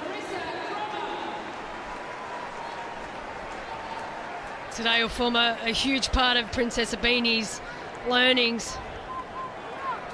In terms of learning the system and shape that the Matildas play. She's been excellent today. Another switch out here for Lisa Devana, getting some fresh legs on with Mary Fowler. Another great opportunity. You really have to wonder, there'll probably be limited opportunities leading up to the Women's World Cup next year from here on out. As I said, you've got Katrina Gorry, Emily Van Egmond, Sam Kerr to come back. Great opportunity to show her class today, Fowler. Fowler, who relished the opportunity to catch up with her brothers as part of the trip to the UK. Of course, brother Quivy, a professional footballer himself. Fowler at just 15, still yet to commit anywhere in particular for the coming summer, or looking elsewhere, further afield overseas. Right now it's all about what she can do for the Matildas, and has a decent chunk of time here. Crummer. That pass has fallen straight to Jordan Nobbs, but not able to do anything once the ball arrived.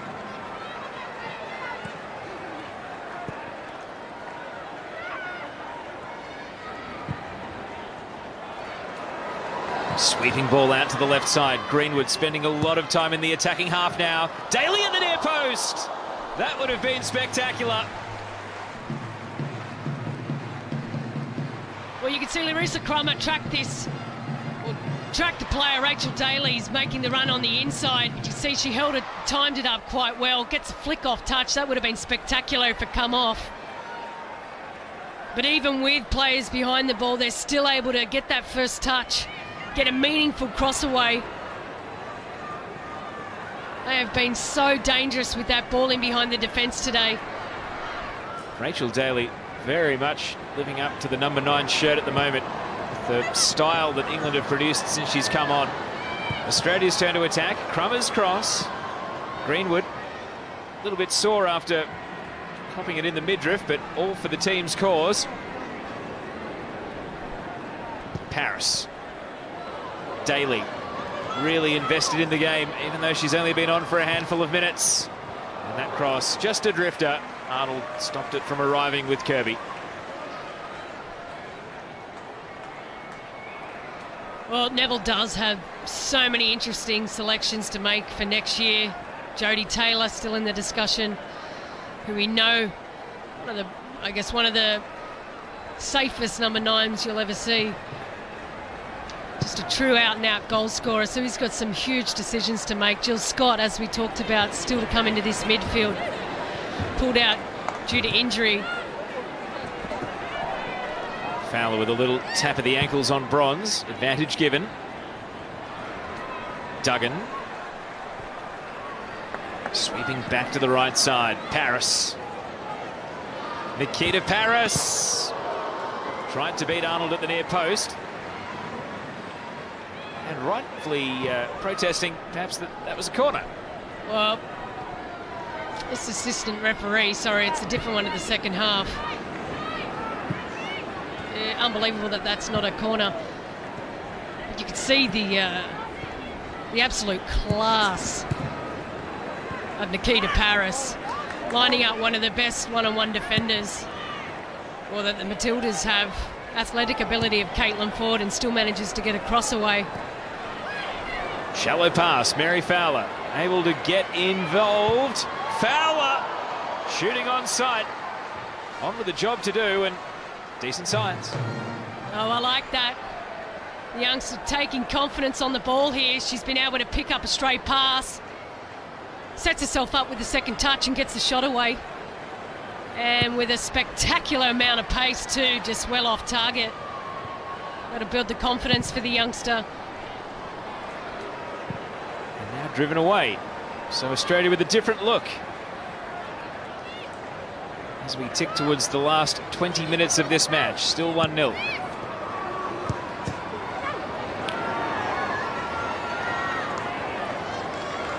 McManus not taking any risks. What's going through the head of Alan Stajic as he watches on with 20 to go.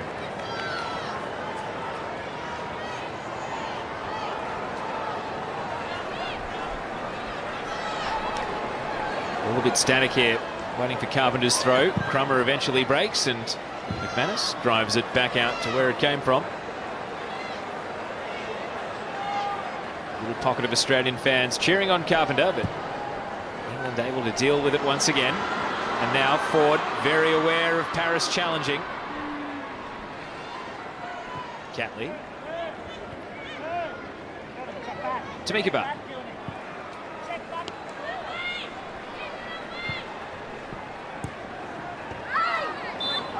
Legazo clattered by Houghton.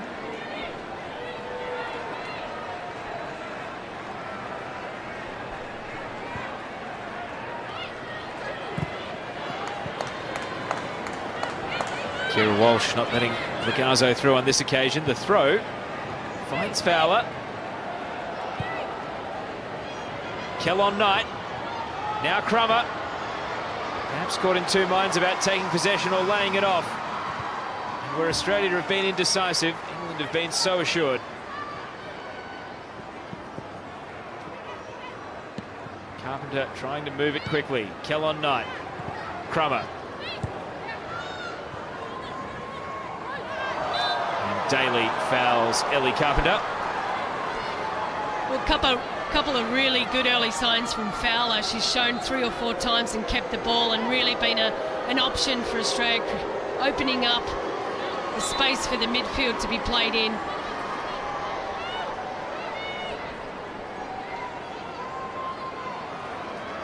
So Kellon Knight to take the free kick for Australia.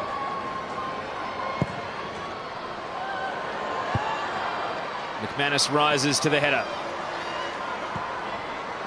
And England are away. Nikita Paris. Options left and right. Jordan Nobbs. Paris wants the return pass. Carpenter stops it from arriving.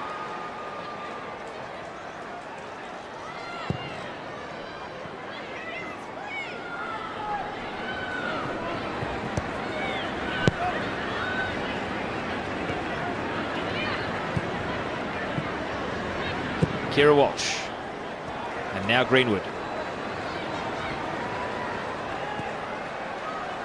Taking on Crummer. And even able to keep the ball for England out of a 1-on-2. Of course, Manchester United fielding a professional women's team for the first time this season. So able, of course, to attract some of the biggest names in football. Well, it took a while, but they finally made it.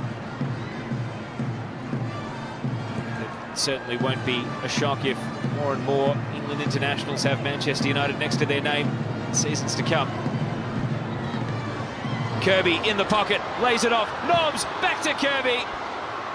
And Catley had to be there for Australia. Well, didn't that deserve a goal? This was absolutely stunning movement inside the box. Really tight areas here. You can see Kirby showing free, might I add. And then the little 1-2 with Nobbs.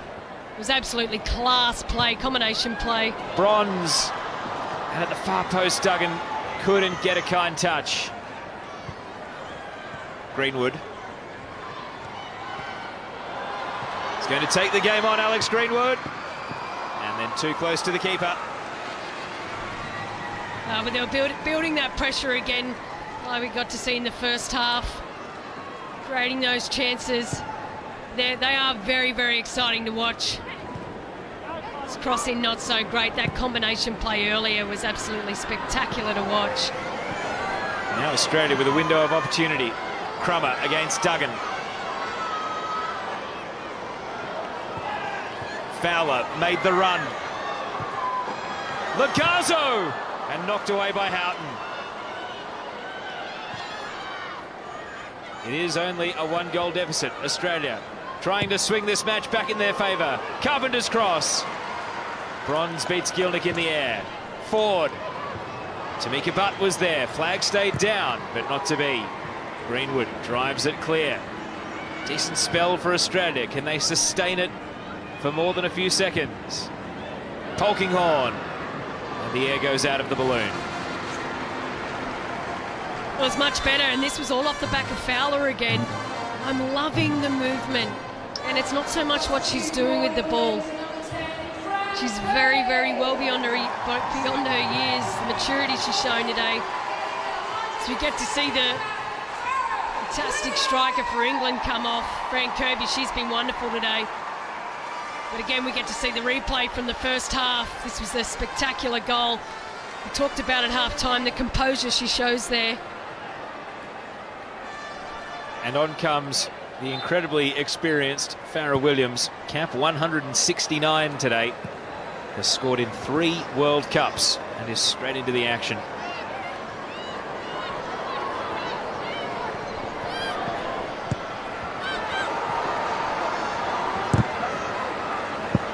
Kirby leaves the game with just under 15 minutes to go. Her strike in the 21st minute, the only one of the game so far. Williams to Greenwood.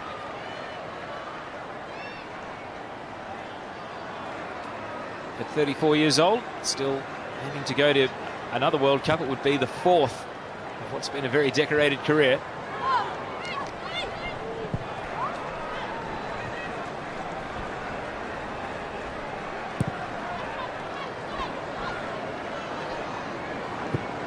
Duggan. Bronze. Nobbs. Now Abby McManus. England slowly but surely advancing up the pitch. Daly. Williams. To Duggan, where the move started. Nobbs once again. England stringing passes together, just trying to find the right little look. Now they retreat to the halfway line, but only briefly. Duggan. The challenges continue, and Kellon Knight was crucial, eventually spilling the ball to Crummer. Gilnick able to reach out the left leg and bring down the ball, but to no advantage of Australia. Bronze. Farrah Williams. Flicks back into the path of Lucy Bronze. And then Catley protecting the ball. Well, that was excellent build-up play here from England, forcing the pass in the end.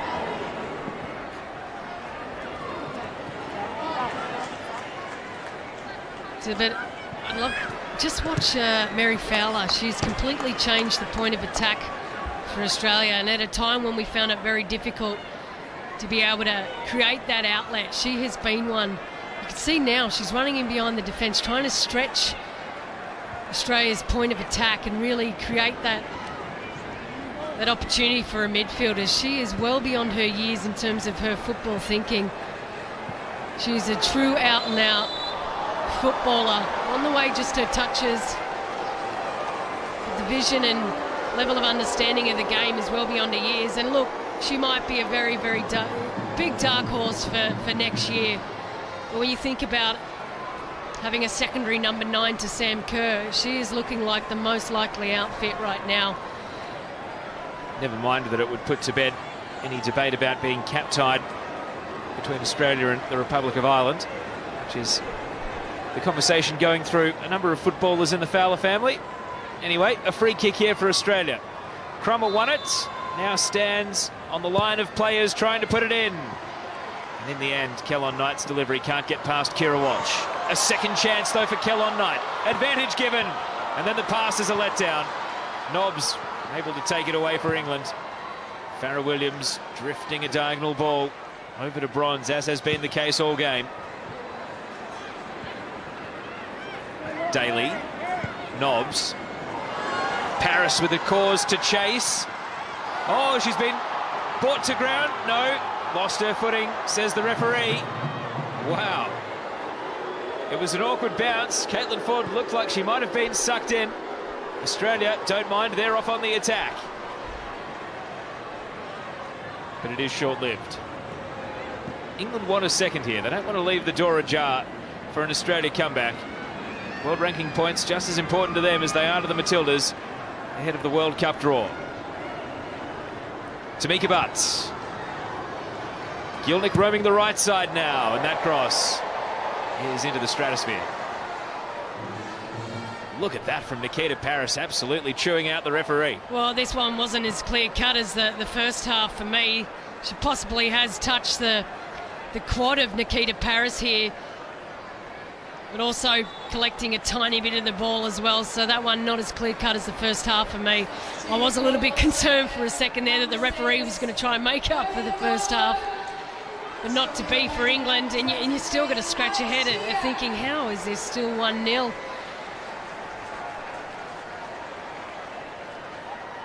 Will be an interesting test of the England psyche, at least, because it means that on a night where they feel as though the game should be out of reach, they still have plenty to play for. Chloe Logarzo's night is over. It's just feeling a right hamstring there. On comes Alex Chidiac, now of Atletico Madrid in Spain. We've been asking where's the Chids at? Well, she's here, and she's got 10 minutes plus stoppage time to try and affect that midfield. And Logarzo in central midfield, again, one of those moves perhaps of necessity rather than desire.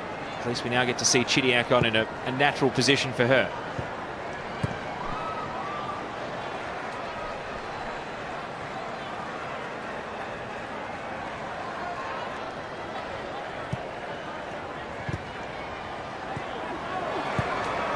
Kellon Knight. Tamika Butts.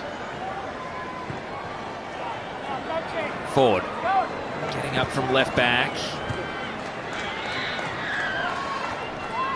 Nobbs. Williams.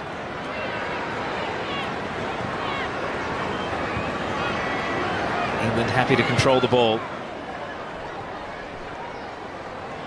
And the underrated work of the player with number 19 on her back, Kira Walsh. Tash Dowie flagged pre-game how important she was. She's just been the silent achiever of this England team tonight. Just holding fort at the centre of midfield. Paris trying to find the second. Nobbs couldn't buy a deflection. Lucy Bronze sizing up the options. In the end, the ball broke the wrong way as far as England were concerned. Fowler tries to keep it moving. Carpenter jumped the pass, trying to energise Australia. Ellie Carpenter, and now Gilnick in space. Back to Carpenter, and it needs a good save from Earps. Ellie Carpenter finishing the move that she started, drawing a very good save out of the England keeper. Well, they made us wait 83 minutes for it, but that's Matilda's best attack by far. And off the back of some individual brilliance here from Ellie Carpenter, she attacked the space through the midfield, created that attack, opened up space, created the overlapping run, and they got a beautiful shot away, testing the keeper.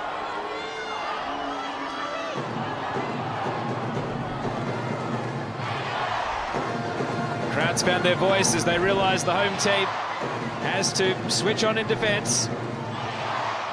Kellon Knight, the last corner did find an Australian head. Into the mixer it goes! Australia level! Claire Polkinghorne makes it 1-1! And in CAF 100, it's a perfect corner from Kellon Knight to give Australia parity. Well, there it is from one of the most unlikely scorers. Claire Polkinghorne attacks the ball. And it's exactly what's required from the centre-back. You can see her run's not being picked up and she connects beautifully. And that's all that was needed. She gets the pace and power on it. And we've seen that before. From one of Australia's most reliable players, Claire Polkinghorne.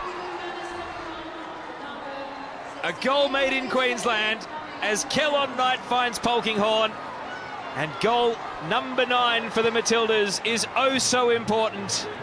It's 1-1 and anyone's game from here. And on a night where England may well feel aggrieved not to be out of sight and home safe, the Matildas now can go and ask the hard questions in these last 5 minutes. And you saw Phil Neville's reaction there. They know that it should not have been a chance for Australia. On comes Leah Williamson. They had her waiting in the wings, didn't want to sub her on while defending a corner.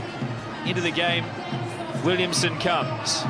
The player making way is Abby McManus.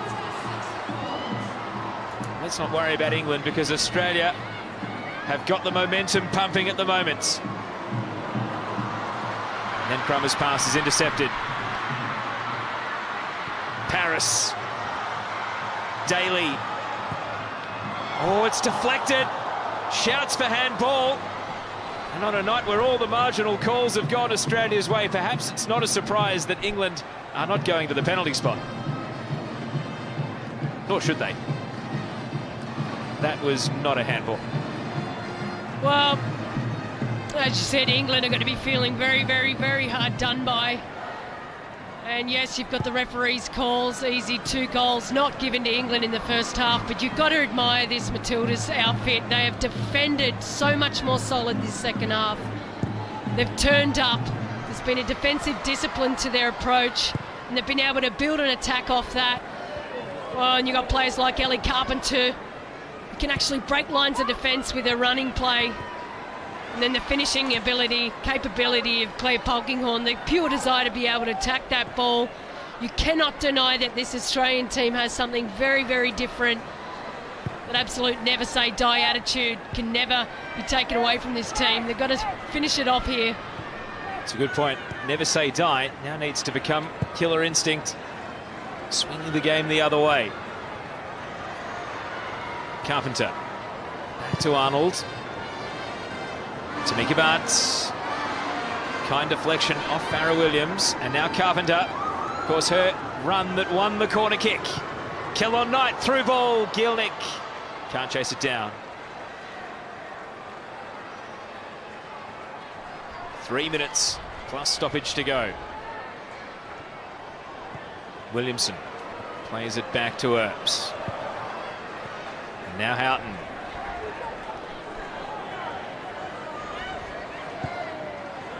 The pass is going to find Steph Catley, and that's a shallow back pass.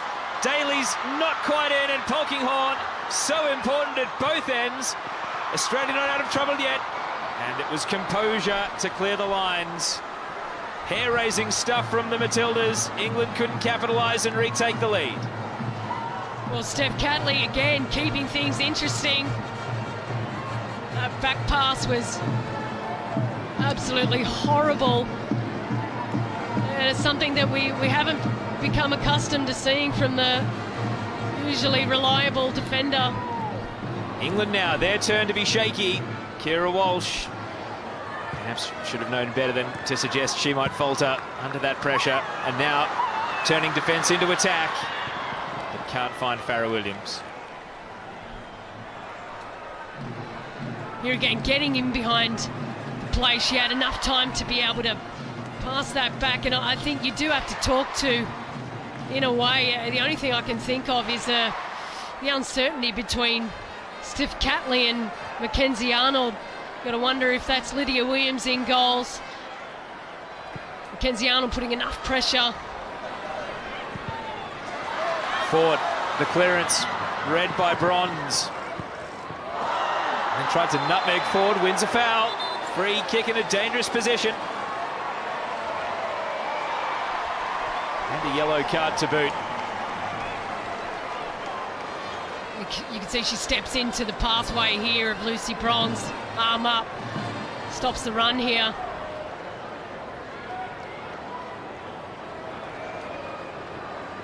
And perfectly set up. Last minute of regulation then. All hands on the pump for Australia. Mackenzie Arnold sorting out the defence. And it's Alex Greenwood who has got forward to take this late free kick.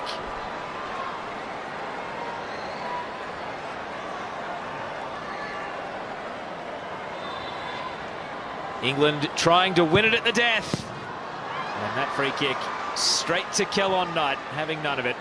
Away it goes. There's Fran Kirby cheering on at the announcement of 4 minutes additional time. Paris. Greenwood shouts for offside, are heeded. Both teams will try to win it here in stoppage.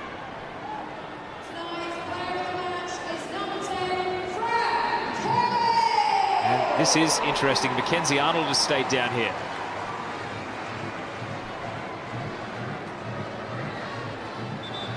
Well, he's clutching at the knee here. With a minute to go. I wonder if a sub will be made. Likes it. Jada Wyman on the bench. It's something we haven't talked about a lot with the players missing. Lydia Williams is probably one of the best organisers we've ever had as a keeper, and you'll constantly hear her shouting out. And you've got to wonder, Teo, it's probably been a huge factor in terms of the lack of cohesion for this back four. It's absolutely been all over the shop, and you would have to wonder that that's been a contributing factor. Mackenzie Arnold has been amazing in terms of a stopping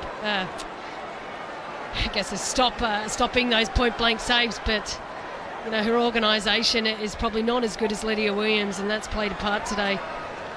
It would be an international debut if Jada Wyman was to be given these dying minutes, but a very proppy Mackenzie Arnold restarts play. Gielnik's flick header on. Fowler. Can Tamika Butt control the ball? She can. And now Carpenter. Up against Duggan. And Duggan is able to win the foul, even though she couldn't keep her feet.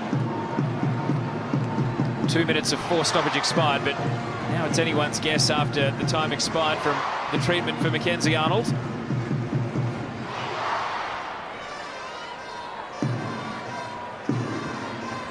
Leah Williamson in possession here, the last of the subs to come into the game. And now Carpenter again. This time barging through, uncompromising stuff. But illegally, says the referee.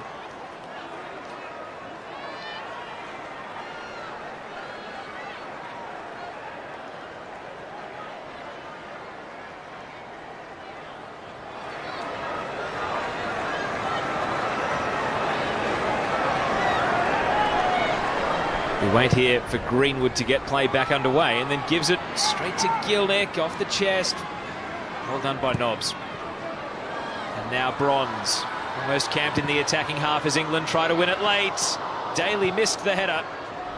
Crummer, the touch, straight back to Bronze. And now Tamika Butt is able to intervene. Gilnick, off the outside of the boot. It's going to buy meterage, if nothing more. There's plenty of things to ponder for Neville as well when you think about missed opportunities in the first half. Referee decisions aside, they've had plenty more opportunities they should have put away. Probably didn't take the right decision in the inside of the box at the time. I think they could have been possibly way more efficient with the ball in the final third, especially when they had much more free run and play. Can Australia smash and grab in the last minute of stoppage? England are able to play their way through. Nobbs. Bronze keeps it alive. Polkinghorne. And now Crummer and Fowler getting each other's way. One last chance for England, maybe. Farrah Williams to Nikita Paris. Did it stay in? It did not. It went beyond the byline. Relief for Australia. Well, heroic stuff here from Mackenzie Arnold. She's practically running on one leg here, but you can see the threat of Nikita Paris makes the run perfectly. The ball was dinked in. Sublime. Gets that extra touch, can't keep it in. But Mackenzie Arnold closing off the angle, putting a body on the line. So now all on the generosity of the referee. We're beyond the 4 minutes of stoppage. Is there enough time for either team to win it? Chidiac. Intercepted by Walsh. Caitlin Ford. Taken by Bronze. Farrah Williams. One last hurrah for the English. And Daly's run is ending with Polkinghorne putting it behind for a corner, and they'll have the time to take it. Well, they're pushing now. They've had so much joy in behind this defence. It's really just created so many issues for Australia. And again, they get one last chance here.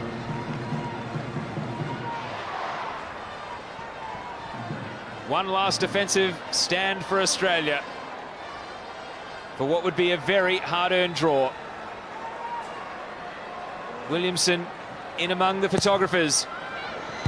And it's headed away by Kellon Knight. Play continues. Second time ball from Greenwood is headed away. It's over. And on a night where England had so many things not quite go their way, Australia emerge with a draw, and a hard-fought one at that. Fran Kirby's opener in the 21st minute, cancelled out by Claire Polkinghorne's late equaliser. A perfect assist for Elise Kellon Knight on the occasion of her 100th cap. And it'll be England feeling aggrieved as the Matildas continue their preparations for the World Cup by showing their character and coming away from Craven Cottage with a draw on a night where in the past it surely would have been defeat. Full-time score, England 1, Australia 1. Well, take a deep breath, Aussie supporters, Aussie fans and Aussies everywhere. Australia has managed to salvage a 1-1 draw with England with a marked difference between the first and second half performances. With me in the studio, Emily Van Egmond, Amy Harrison and Natasha Dowie. What a second half. I'm mind blown by the scoreline, I have to be honest. It's great news for Australia. Shows plenty of strength, plenty of character, plenty of courage to fight back, but it wasn't a consistent performance, Em. Yeah, no, I think the Aussies brought themselves back into the game a little bit better in the second half. Obviously, happy for Polks to get the equaliser and off a set piece, which was nice, but definitely some controversial calls for England with, you know, a couple of pen shouts and maybe a VAR with the ball over the line off a set piece as well. We'll talk about those in a second. Natasha, you and England feeling hard done by tonight, definitely with that scoreline. Of course, the opener coming in the 21st minute, thanks to Fran Kirby.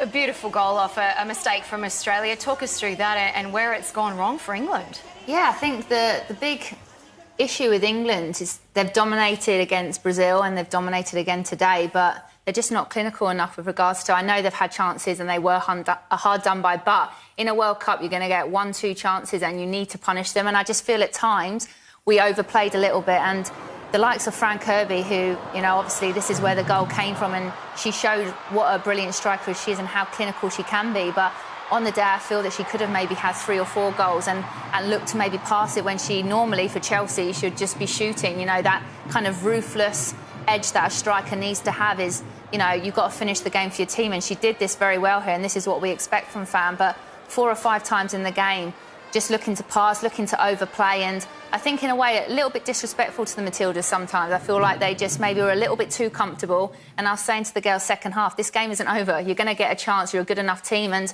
they punished them. And yes, obviously we deserve to probably win the game, but if you don't take your chances, you don't win. And what a great result for Australia up against a third-ranked nation in the world to come away with a draw when they were certainly under the pump in that first half especially, and again in the second half. But the chances did start to flow a little bit late in the game, especially in the second half. And Claire Polkinghorne to the rescue, a defender to the rescue. I love to be able to say that, with a deep run off a set piece, Em.